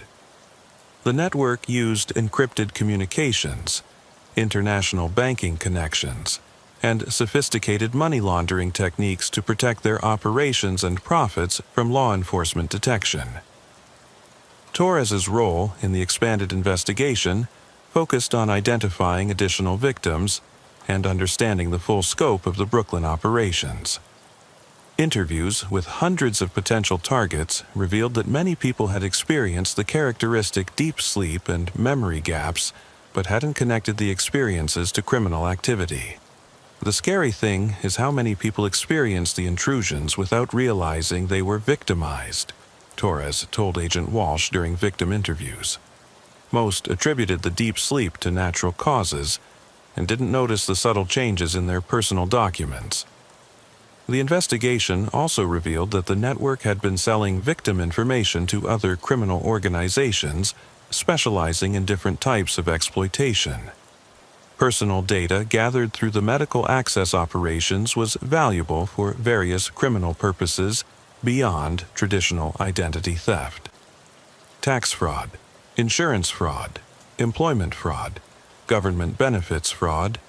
Comprehensive personal information can be used for dozens of different criminal schemes, Agent Walsh explained. They weren't just stealing identities, they were creating a marketplace for criminal exploitation of personal information.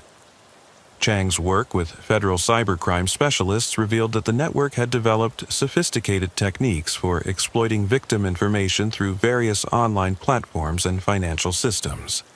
They could open accounts, apply for credit, file fraudulent tax returns, and conduct numerous financial crimes using stolen identities. The integration of medical access with cybercrime techniques is unprecedented, Agent Walsh observed.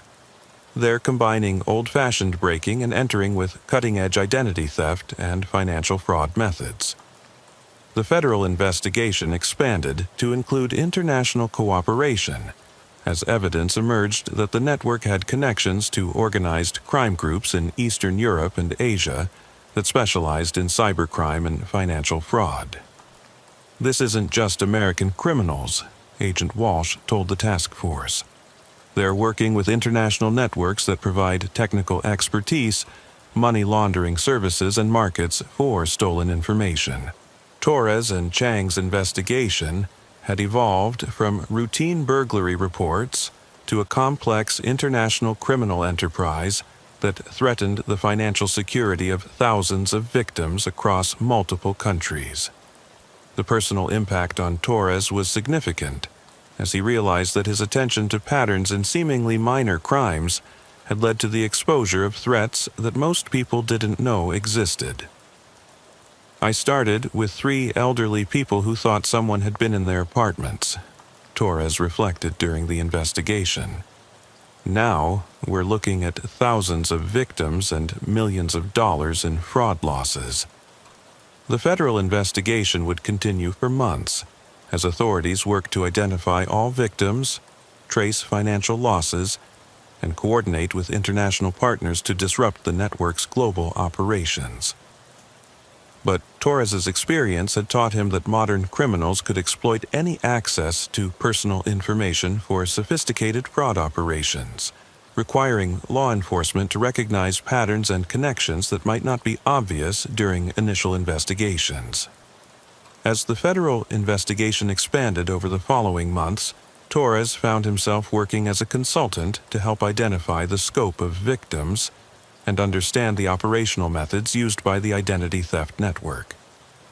His expertise in recognizing the subtle signs of chemically assisted intrusions became valuable for investigating similar operations in other jurisdictions.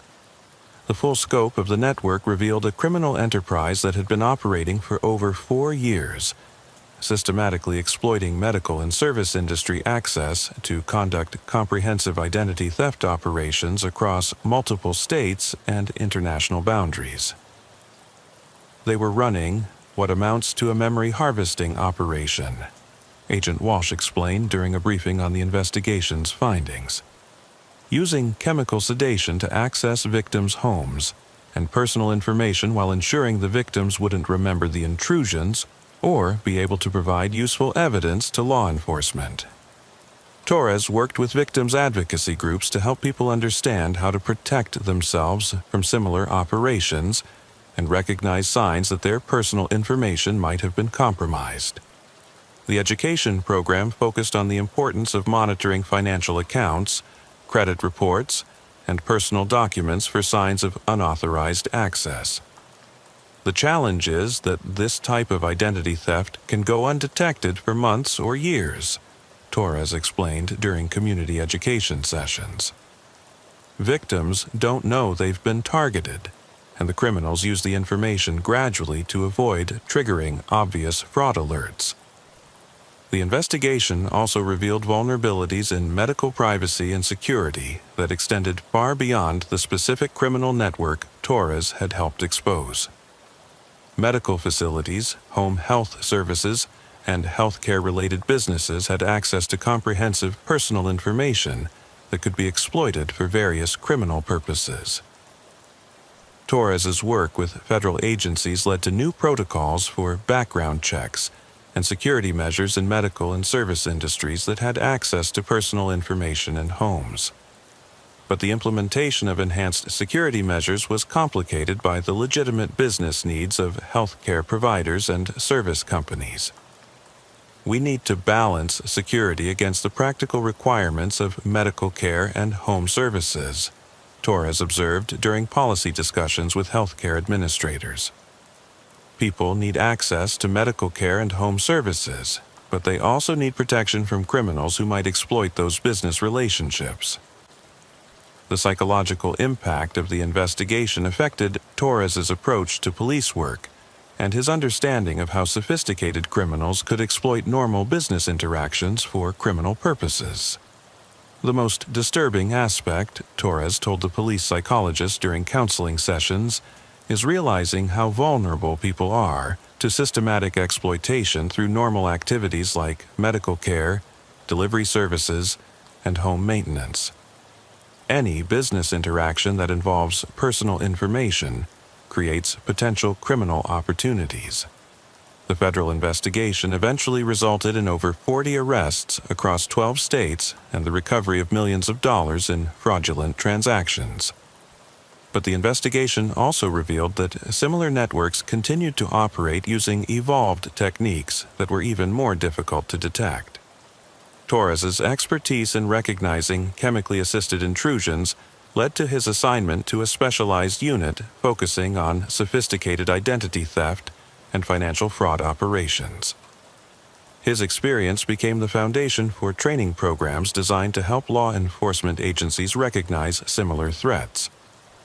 The lesson is that criminals will exploit any access to personal information for sophisticated fraud operations, Torres explained during training sessions for other officers. Medical access, service industry positions, delivery services, any legitimate business interaction can be weaponized for criminal purposes by people with the right knowledge and criminal intent.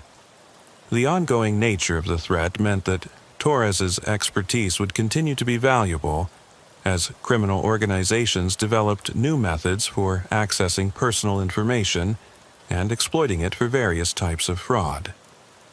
But the personal cost of the investigation included permanent awareness that any business interaction involving personal information could potentially be exploited by sophisticated criminals seeking to gather intelligence for identity theft operations.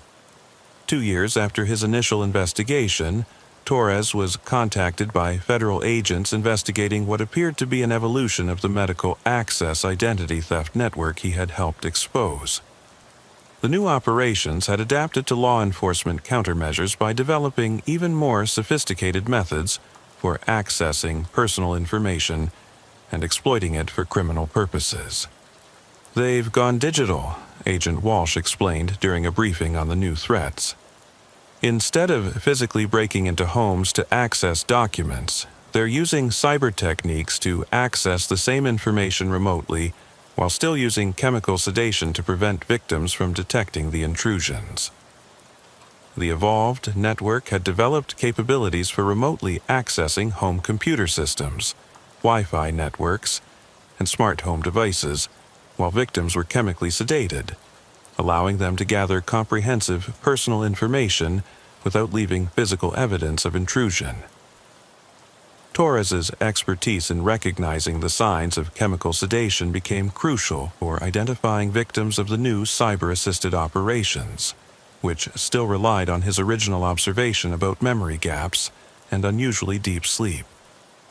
"The chemical component remains constant," Torres observed during the investigation. "Victims still report the same deep sleep and memory loss, But now the criminals are accessing digital information rather than physical documents. The investigation revealed that the network had developed artificial intelligence systems that could automatically identify and extract valuable personal information from compromised home computer systems, creating an industrial-scale identity theft operation that could process hundreds of victims simultaneously. Torres worked with cybercrime specialists to understand how the digital access integrated with the chemical sedation to create a comprehensive exploitation method that was extremely difficult for victims to detect or for law enforcement to investigate. They're combining the worst aspects of cybercrime with the worst aspects of breaking and entering, Torres told federal investigators. Victims are unconscious during the intrusion, so they can't provide evidence about the break-in, and the criminals are accessing digital information that doesn't leave obvious physical evidence. The scope of the new network exceeded the original medical access operation by orders of magnitude. Computer analysis revealed that they had accessed personal information from over 10,000 victims across 23 states, creating one of the largest identity theft operations in American law enforcement history. Torres's role in the investigation expanded to include training federal agents and international law enforcement partners on recognizing the signs of chemically assisted cyber intrusions, a new category of crime that combined elements of traditional breaking and entering with sophisticated cybercrime techniques. This represents a new evolution in organized crime, Torres explained during an international law enforcement conference. Criminals are combining physical access methods with cyber exploitation techniques to create comprehensive identity theft capabilities that exceed what either approach could achieve independently. The investigation also revealed that the network was selling victim information in underground digital marketplaces that connected various types of criminal organizations seeking personal data for different types of exploitation. There's an entire economy built around stolen personal information, Agent Walsh told Torres during the investigation. Medical records for insurance fraud, financial information for tax fraud, personal details for social engineering. Comprehensive victim profiles can be sold to multiple criminal organizations for different purposes. Torres's understanding of how the network operated became valuable for federal efforts to disrupt the underground economy that had developed around systematic identity theft and personal information exploitation. But the investigation also revealed that Torres's own personal information had been compromised by the network, which had identified him as a threat to their operations and had conducted surveillance of his activities and personal relationships. Enhanced security measures became necessary to protect Torres from potential retaliation, but the measures also reinforced his understanding of how vulnerable people were to systematic exploitation by criminal organizations with sophisticated capabilities. The most frightening aspect, Torres told federal investigators, is realizing that any aspect of modern life involving digital devices or personal information can be exploited by criminal organizations with the right technical capabilities and criminal intent. 3 years into his involvement with federal investigations of identity theft networks, Torres found himself struggling with the psychological impact of constant awareness about personal information vulnerabilities and the sophisticated methods criminal organizations use to exploit ordinary people. Working with Dr. Sarah Kim, a psychologist specializing in law enforcement trauma, Torres addressed how his expertise in recognizing identity theft operations had affected his ability to maintain normal personal relationships and daily activities. Every business interaction, every medical appointment, every service call to my apartment, I'm constantly analyzing whether someone might be gathering intelligence for criminal purposes, Torres explained during counseling sessions. It's exhausting to treat every normal interaction as a potential security threat. Dr. Kim helped Torres understand that his hypervigilance was a natural response to the comprehensive threats he had learned to recognize, but that it could become counterproductive if it prevented him from maintaining normal personal relationships and daily activities. Your expertise protects people from sophisticated criminal exploitation, Dr. Kim explained, but you need to develop methods for distinguishing between appropriate professional caution and excessive personal paranoia.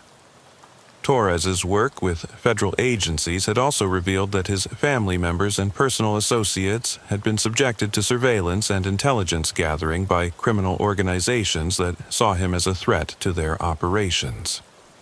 "They know everything about my personal life," Torres told Dr. Kim. "My family's daily routines, my friends' financial information, my girlfriend's work schedule. They've conducted the same type of comprehensive intelligence gathering on me that they use against their criminal targets." The security measures necessary to protect Torres from retaliation included changes to his personal routines, enhanced security for his residence, and coordination with federal agencies to monitor potential threats to his safety. But the security measures also isolated Torres from normal social interactions and created stress for family members and friends who were affected by the security protocols necessary to protect him.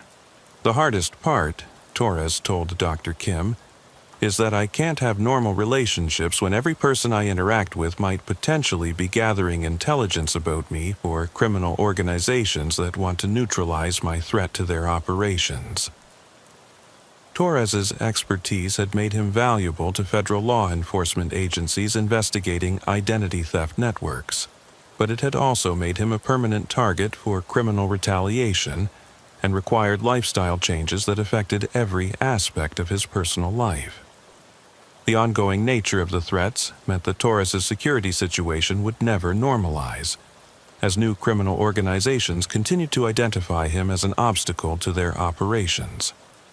"I've become a professional target," Torres observed. "My knowledge of identity theft networks makes me valuable to law enforcement, but it also makes me a threat to criminal organizations that will continue to see me as someone who needs to be neutralized."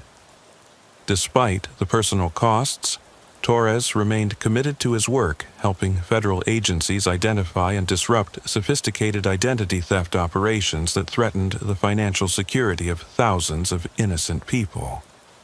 "Someone has to understand how these operations work and help protect people from exploitation," Torres told Dr. Kim. "If law enforcement doesn't develop expertise in recognizing these threats, criminal organizations will continue to victimize vulnerable people using increasingly sophisticated methods." The counseling sessions helped Torres develop techniques for managing the psychological stress of his work while maintaining his effectiveness as an investigator specializing in identity theft operations.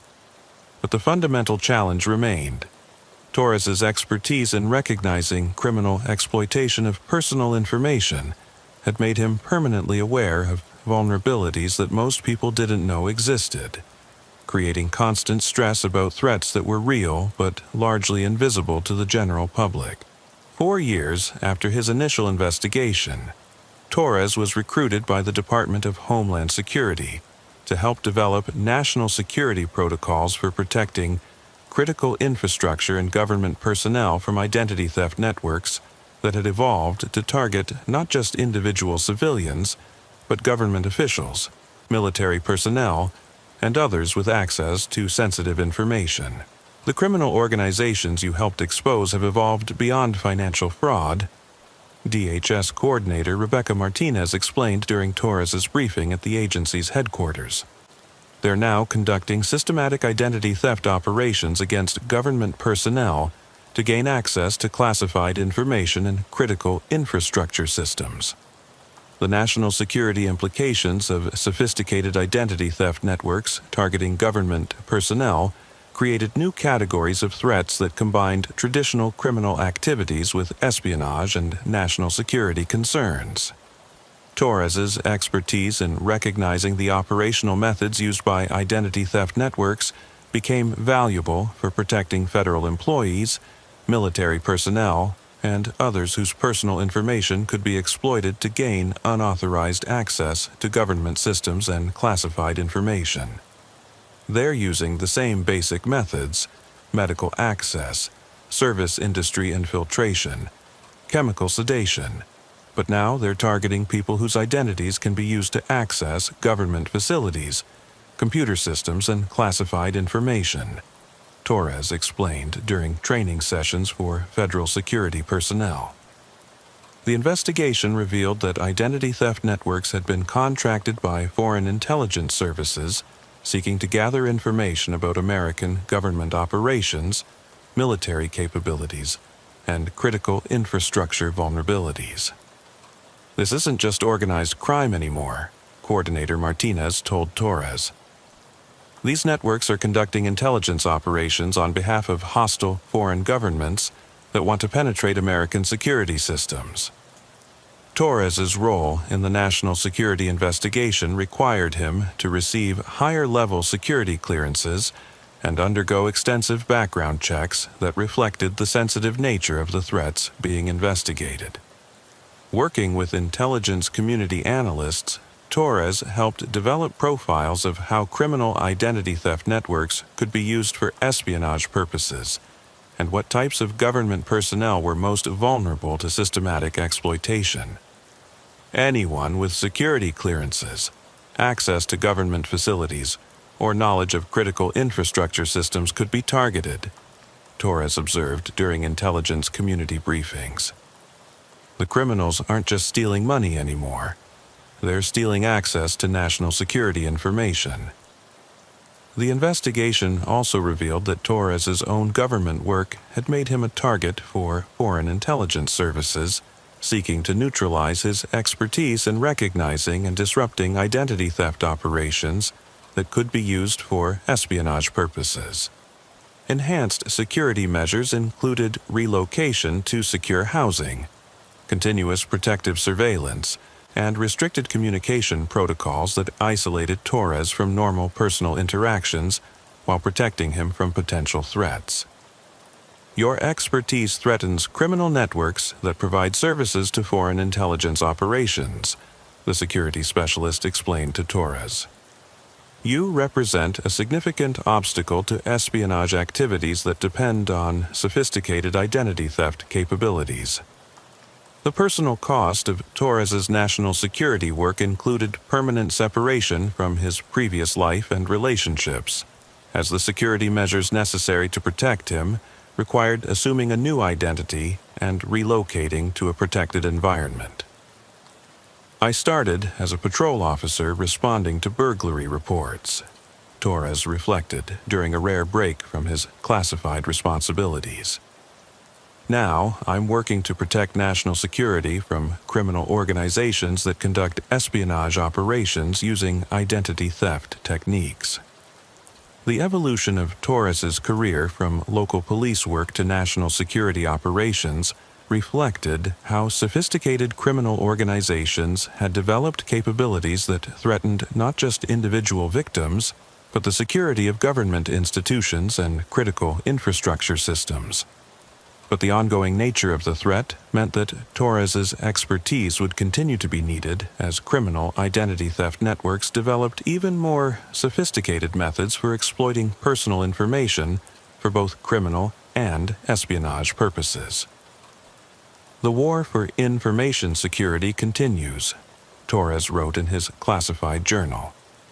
Criminal organizations are developing capabilities that exceed what traditional law enforcement can address, requiring intelligence community resources and national security responses to protect both individual, citizens, and government institutions. 5 years after his initial investigation, Torres found himself working under deep cover as part of a classified program designed to infiltrate international criminal networks that specialized in identity theft for espionage purposes. His expertise in recognizing systematic identity theft operations made him uniquely qualified for the dangerous work of operating undercover within criminal organizations that provided services to foreign intelligence agencies. You're going to become part of the networks you've been fighting, DHS Director Sarah Chen explained during Torres's final briefing before his deep cover assignment. The only way to effectively investigate international identity theft operations that serve foreign intelligence purposes is to infiltrate them from within and understand how they recruit, train, and deploy operatives. The deep cover operation required Torres to assume a completely fabricated identity as Miguel Santos, a former medical technician with a criminal background who was seeking opportunities in sophisticated identity theft operations. His cover story was built around his actual expertise in recognizing chemical sedation techniques and medical access methods. Operating under his new identity, Torres spent months establishing credibility within the international criminal community that specialized in identity theft for espionage purposes. The work required him to participate in activities that bordered on actual criminal behavior, while gathering intelligence about networks that served foreign intelligence agencies. The most difficult aspect, Torres reported during coded communications with his federal handlers, is maintaining credibility within criminal organizations while avoiding participation in actual crimes against innocent victims. These networks test new recruits by involving them in increasingly serious operations to ensure loyalty and competence. The undercover operation revealed that international identity theft networks had evolved far beyond the domestic operations Torres had originally investigated. They now possessed capabilities for conducting comprehensive identity theft operations across multiple countries simultaneously, using sophisticated technology and international coordination. Torres's infiltration of the networks exposed operational methods that included artificial intelligence systems for analyzing potential targets, quantum encryption for protecting communications, and international money laundering networks for protecting criminal profits from law enforcement investigation. They're operating like a parallel intelligence service, Torres reported during secure communications with federal agencies. They have capabilities that rival government intelligence agencies, but they're selling their services to multiple foreign governments rather than serving any single national interest. The undercover investigation also revealed that international identity theft networks had developed comprehensive files on American law enforcement personnel, government officials, and military personnel who posed threats to their operations or those of their foreign intelligence clients. Torres discovered that his own original investigation had been monitored by international criminal organizations that maintain sources within American law enforcement agencies, allowing them to track investigations and adapt their operations to avoid detection. The penetration of American law enforcement is extensive, Torres reported. They have real-time intelligence about federal investigations, personnel assignments, and even classified operations that affect their activities. The deep cover operation required Torres to live under constant danger while maintaining his fabricated identity and gathering intelligence about criminal organizations that would eliminate him if they discovered his true role as a federal agent. The psychological pressure was intensified by the isolation from normal support systems and the knowledge that his survival depended on convincing sophisticated criminals that he was someone he wasn't. I'm living in a world where everyone around me represents a potential threat to my life, Torres communicated during psychological evaluation sessions.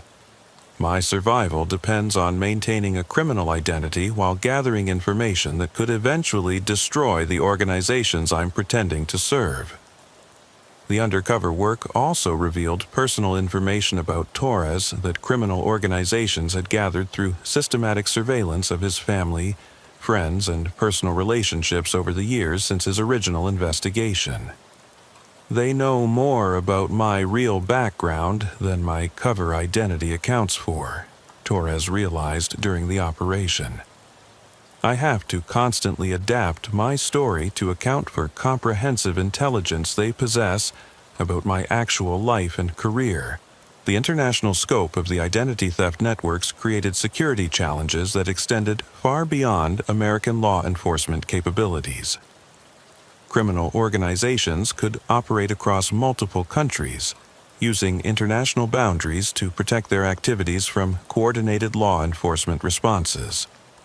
Torres's expertise in recognizing systematic identity theft patterns was valuable for understanding how international networks operated, but the scope and sophistication of their capabilities exceeded what domestic law enforcement agencies could effectively investigate or disrupt.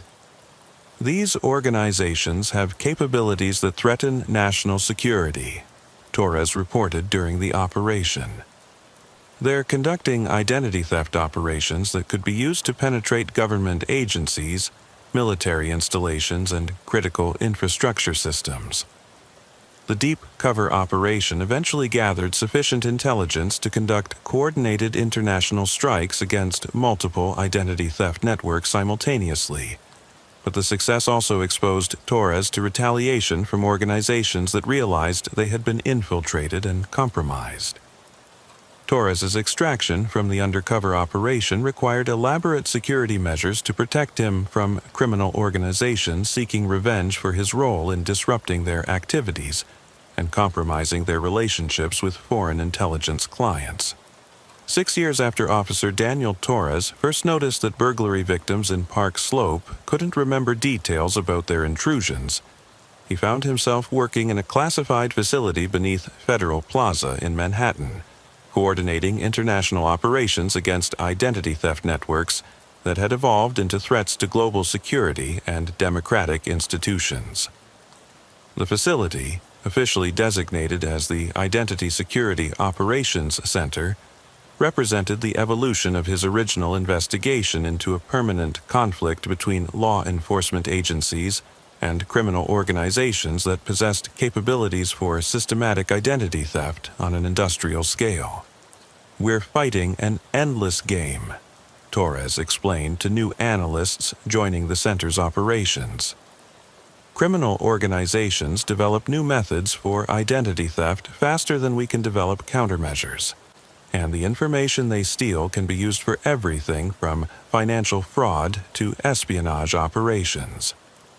Torres's daily work involved analyzing intelligence reports from sources around the world, coordinating with international law enforcement agencies, and developing strategies for protecting high-value targets from systematic identity theft operations. The criminal organizations had continued to evolve their capabilities, developing artificial intelligence systems that could conduct comprehensive identity analysis automatically, quantum communication networks that were immune to government interception, and international coordination that allowed them to operate across multiple countries simultaneously.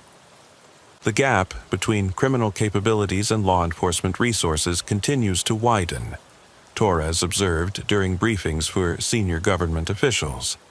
They have access to technologies and resources that allow them to conduct identity theft operations at a scale that exceeds what the traditional law enforcement methods can address. The Identity Security Operations Center represented an attempt to create law enforcement capabilities that could match the sophistication of international identity theft networks, but the effort required resources and international cooperation that pushed the boundaries of what democratic societies considered acceptable for law enforcement activities. Torres worked with CIA technical specialists, NSA communications analysts, and military intelligence officers to develop methods for protecting American citizens and government personnel from identity theft networks that served both criminal and foreign intelligence purposes. "We're using intelligence community methods to investigate criminal organizations that conduct espionage operations," Torres explained during congressional oversight hearings. The traditional boundaries between law enforcement and intelligence operations have disappeared because the threats we're facing exceed what conventional policing methods can address. The personal cost of Torres's career evolution included permanent separation from his original life and relationships. The security measures necessary to protect him from sophisticated criminal retaliation required him to live under continuous protection and monitoring that isolated him from normal social interactions. "I've become a permanent target," Torres told the government psychologist during one of their regular sessions. "My expertise in recognizing identity theft operations is valuable to national security agencies, but it's also made me a threat to criminal organizations that see me as an obstacle to their operations." The ongoing nature of the conflict meant that Torres's work would continue indefinitely, as criminal organizations developed new capabilities, and law enforcement agencies struggled to maintain pace with evolving threats. His original observation of suspicious behavior during routine patrol work had led to the discovery of identity theft networks that threatened not just individual victims, but the security of democratic institutions and international stability. Everything began with paying attention to victims who couldn't remember what happened to them, Torres reflected during a training session for new investigators. The lesson is that modern criminal organizations are sophisticated enough to operate without leaving obvious evidence, requiring law enforcement to recognize subtle patterns and persistent anomalies. The Identity Security Operations Center had become Torres's permanent assignment, coordinating intelligence and operations against criminal networks that continued to evolve and adapt to law enforcement countermeasures. But the work also required him to maintain awareness that the methods necessary to fight sophisticated identity theft operations could themselves pose threats to the privacy and civil liberties that democratic societies were designed to protect. "We're walking a narrow line between protecting people from criminal exploitation and creating surveillance capabilities that could threaten the freedoms we're trying to preserve," Torres observed during policy discussions about the future of identity security operations. The balance between security and privacy remained an ongoing challenge as criminal organizations continued to develop capabilities that required corresponding evolution in law enforcement methods and technologies. Torres's career had taken him from street patrol to the highest levels of international security operations, but the fundamental mission remained the same: protecting people from systematic exploitation of their personal information and identities. 8 years after Officer Daniel Torres first responded to Margaret Klein's confused report about someone searching her apartment while she slept, he sat in his secure office overlooking the East River, reviewing intelligence reports that revealed how extensively identity theft networks had penetrated every aspect of modern life. The criminal organizations that had emerged from his original investigation had become a permanent feature of international security threats, requiring ongoing vigilance and sophisticated countermeasures that had transformed the nature of law enforcement and intelligence operations worldwide. Torres's expertise in recognizing systematic identity theft operations had made him one of the most valuable assets in the ongoing effort to protect civilians and government personnel from criminal organizations that could steal and exploit personal information for various purposes. "The work never ends," Torres wrote in his classified journal as he prepared for another international coordination meeting. "The threats evolve, the technologies advance, but the fundamental vulnerability remains. People need to share personal information to participate in modern society, and criminal organizations will always seek to exploit that information for their own purposes." His personal life had been completely absorbed into his professional mission, with security requirements that made normal relationships and activities impossible. The price of expertise in recognizing and fighting identity theft had been the loss of personal privacy and normal social connections. But Torres understood that the work was necessary to protect others from the systematic exploitation that identity theft networks represented.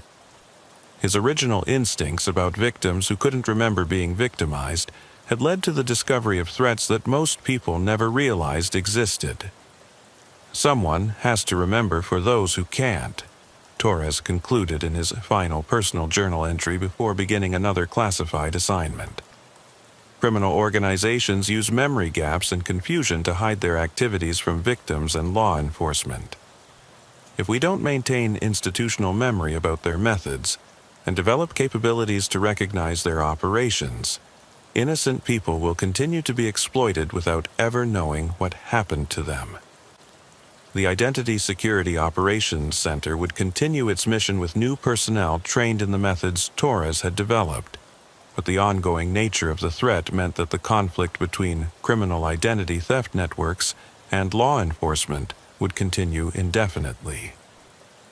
Torres's legacy was the understanding that modern criminal organizations possessed capabilities for systematic identity theft that exceeded traditional law enforcement methods, requiring new approaches that integrated intelligence community techniques with conventional policing to protect civilians from sophisticated exploitation.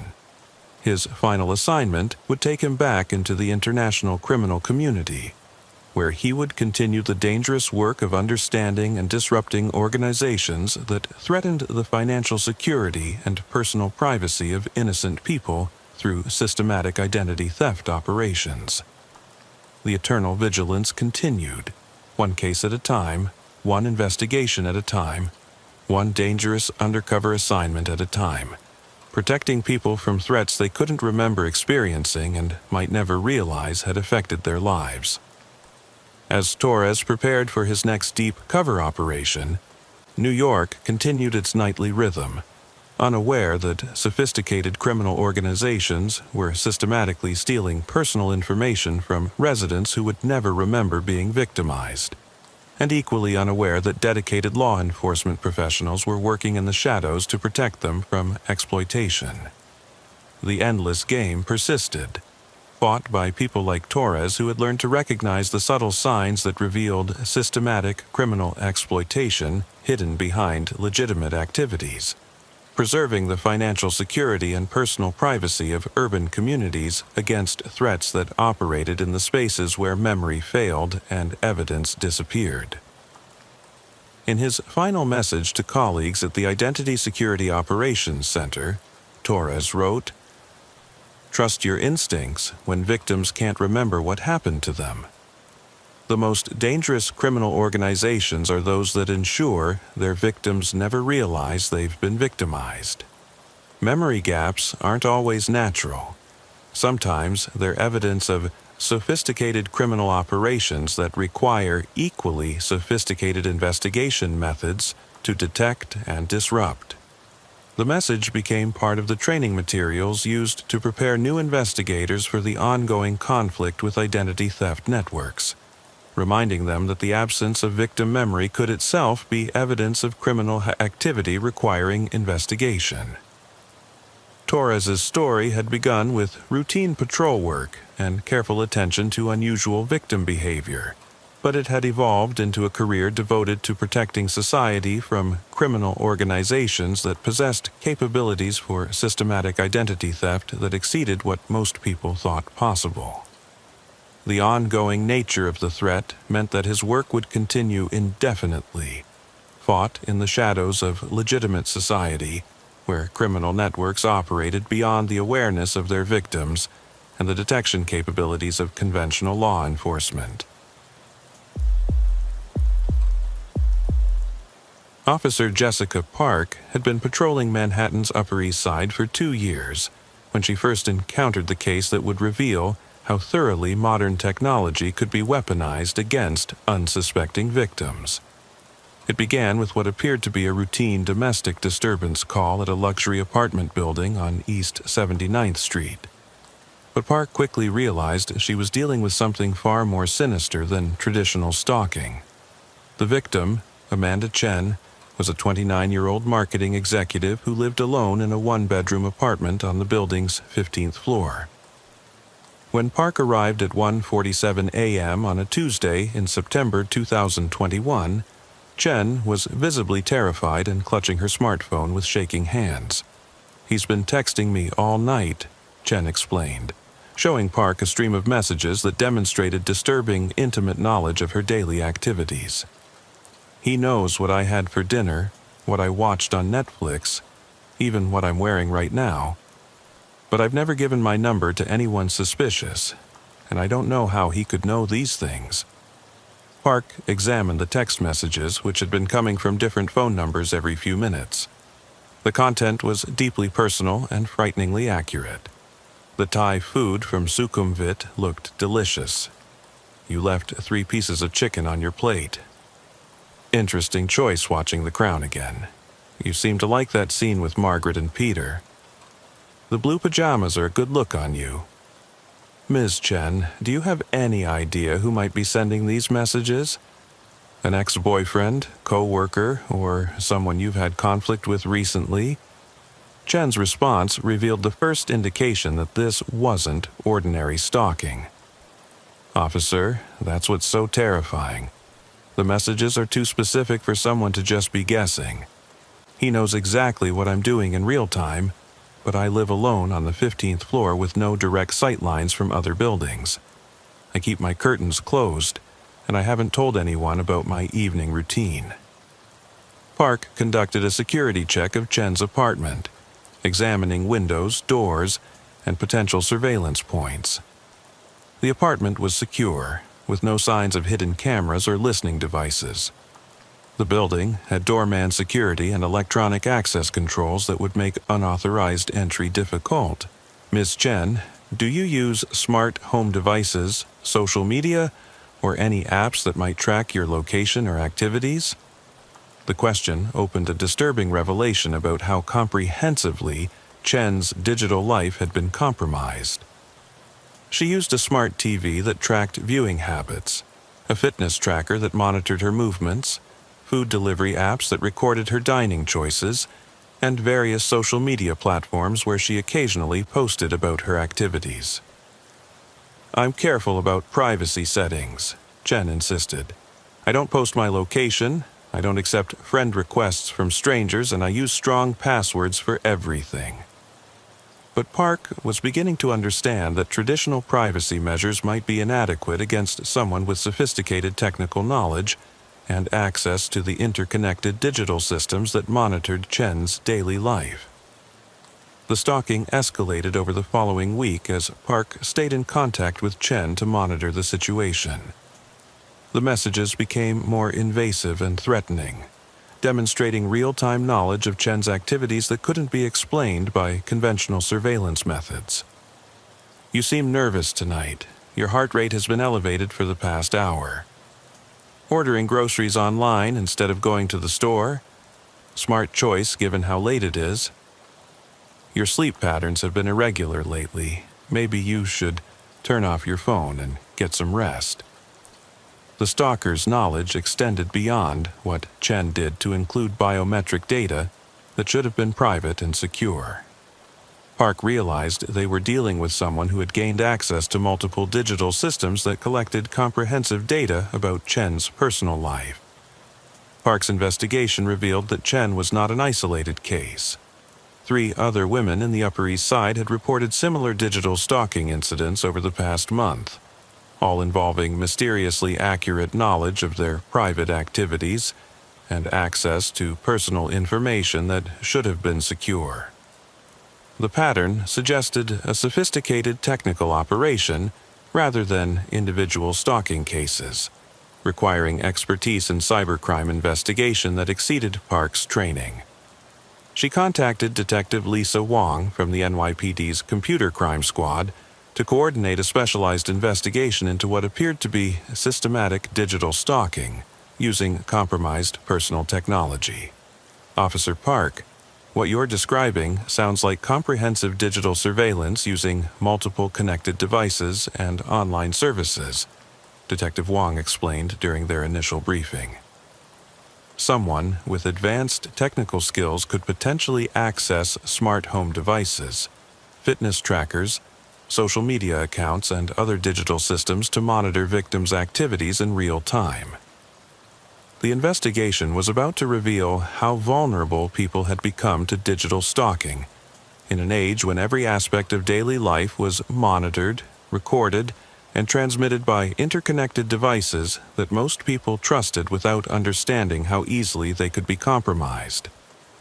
Detective Wong's investigation into the digital stalking cases revealed a sophisticated operation that exploited vulnerabilities in the interconnected technology systems that had become integral to modern urban life. Working with federal cybercrime specialists, Wong and Park discovered that the stalker had developed comprehensive methods for accessing and correlating data from multiple sources to create detailed surveillance profiles of his victims. He's not just hacking individual devices, Wong explained during a briefing with FBI Cyber Division agent Michael Torres. He's infiltrated the entire ecosystem of connected services that people use daily: social media platforms, delivery apps, streaming services, fitness trackers, smart home systems, even their cell phone location data. The technical analysis revealed that the stalker had gained access to the victims' digital lives through a combination of social engineering, credential harvesting, and exploitation of security vulnerabilities in popular consumer technology. Once inside their digital ecosystem, he could monitor their activities across multiple platforms simultaneously. Amanda Chen's case provided the clearest example of how comprehensive the digital surveillance had become.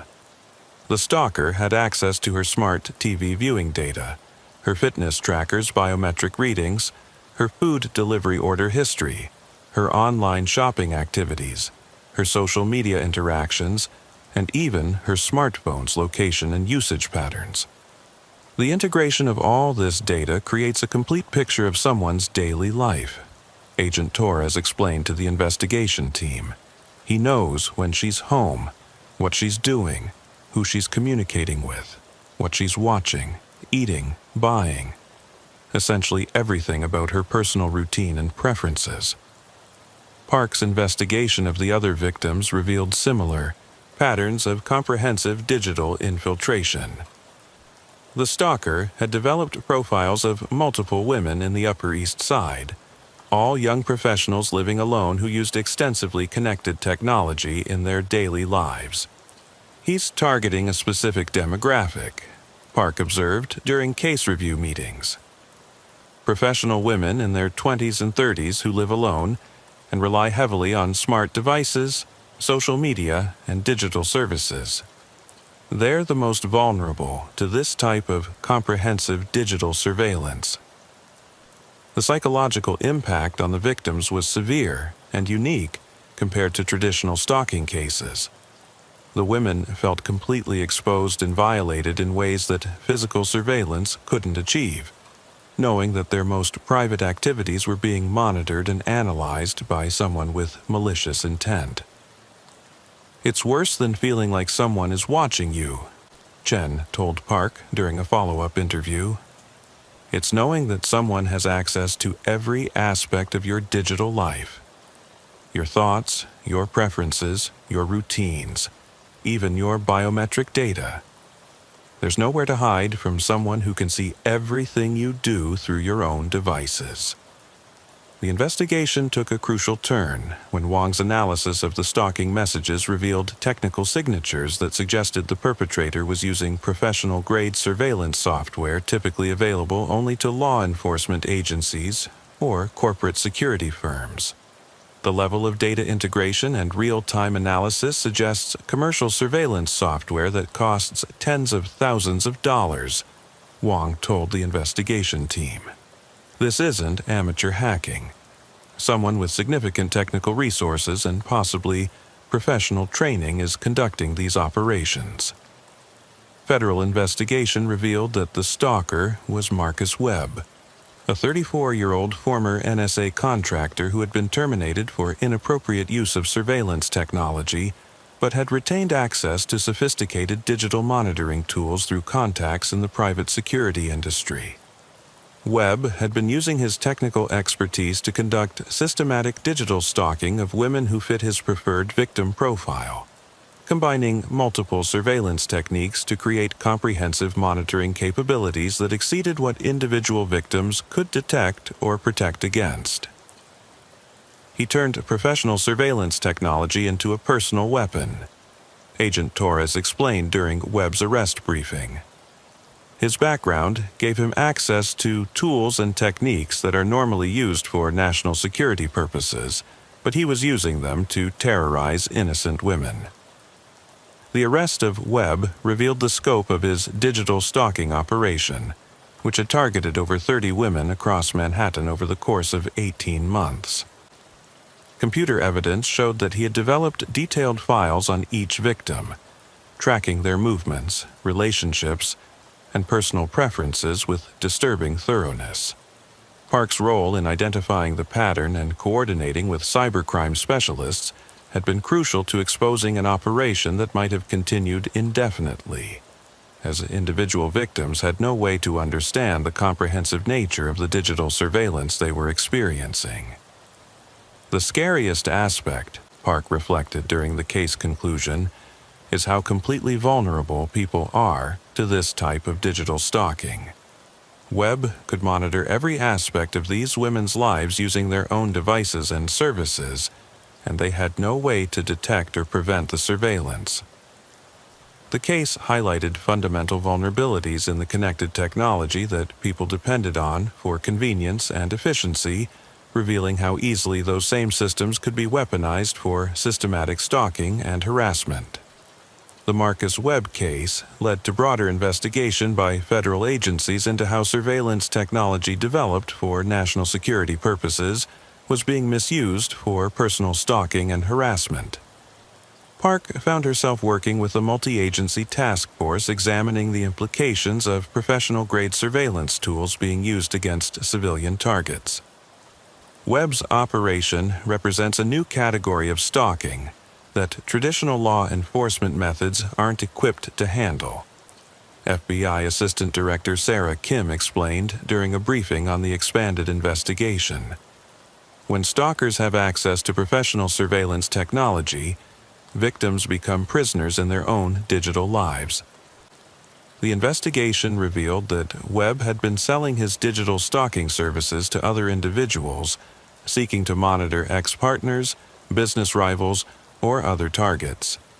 His technical expertise had created a criminal enterprise that provided comprehensive digital surveillance capabilities to customers who wanted to terrorize or control specific individuals.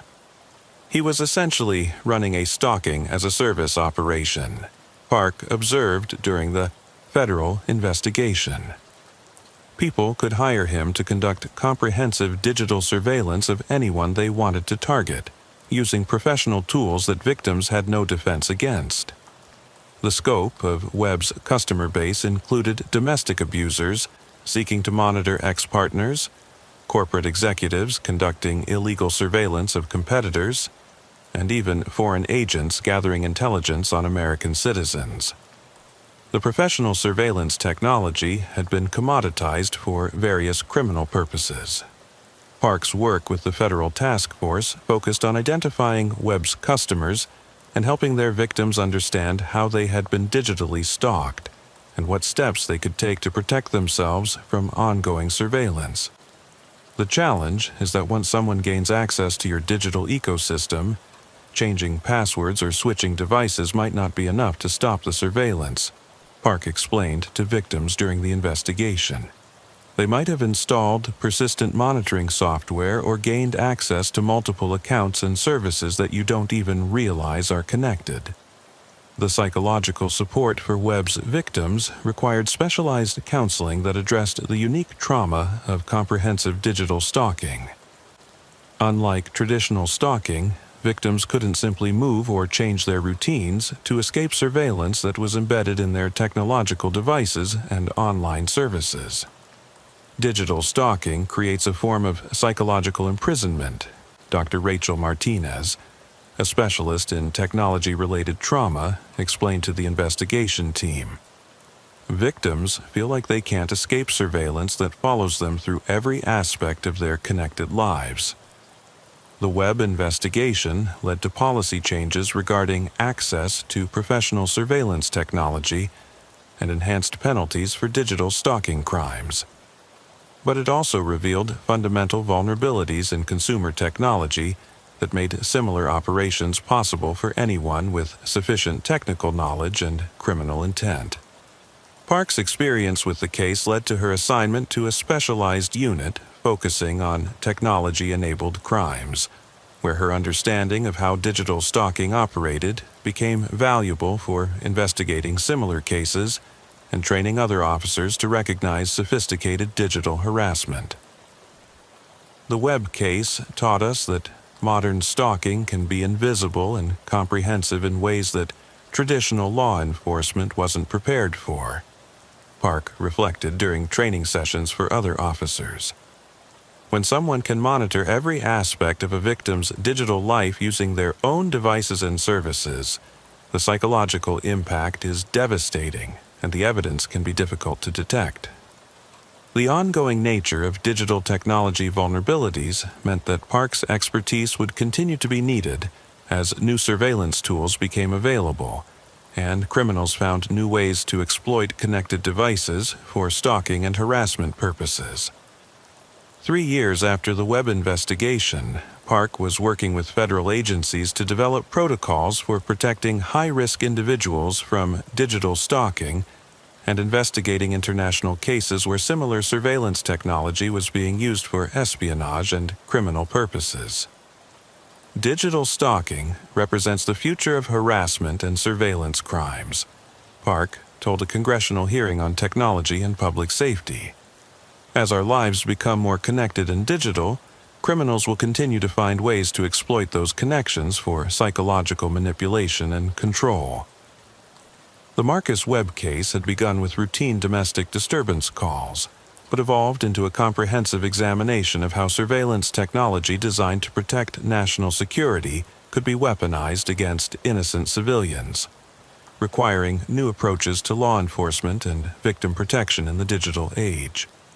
Park's career had been transformed by her recognition that digital stalking represented a new category of crime that required specialized investigation techniques and federal coordination, but the fundamental mission remained the same: protecting people from those who would use technology to terrorize and control others. The digital prison that Webb had created for his victims had been dismantled, but the technology and techniques he had used remained available to others with similar criminal intent, requiring ongoing vigilance and adaptation by law enforcement agencies seeking to protect people from the weaponization of their own connected devices.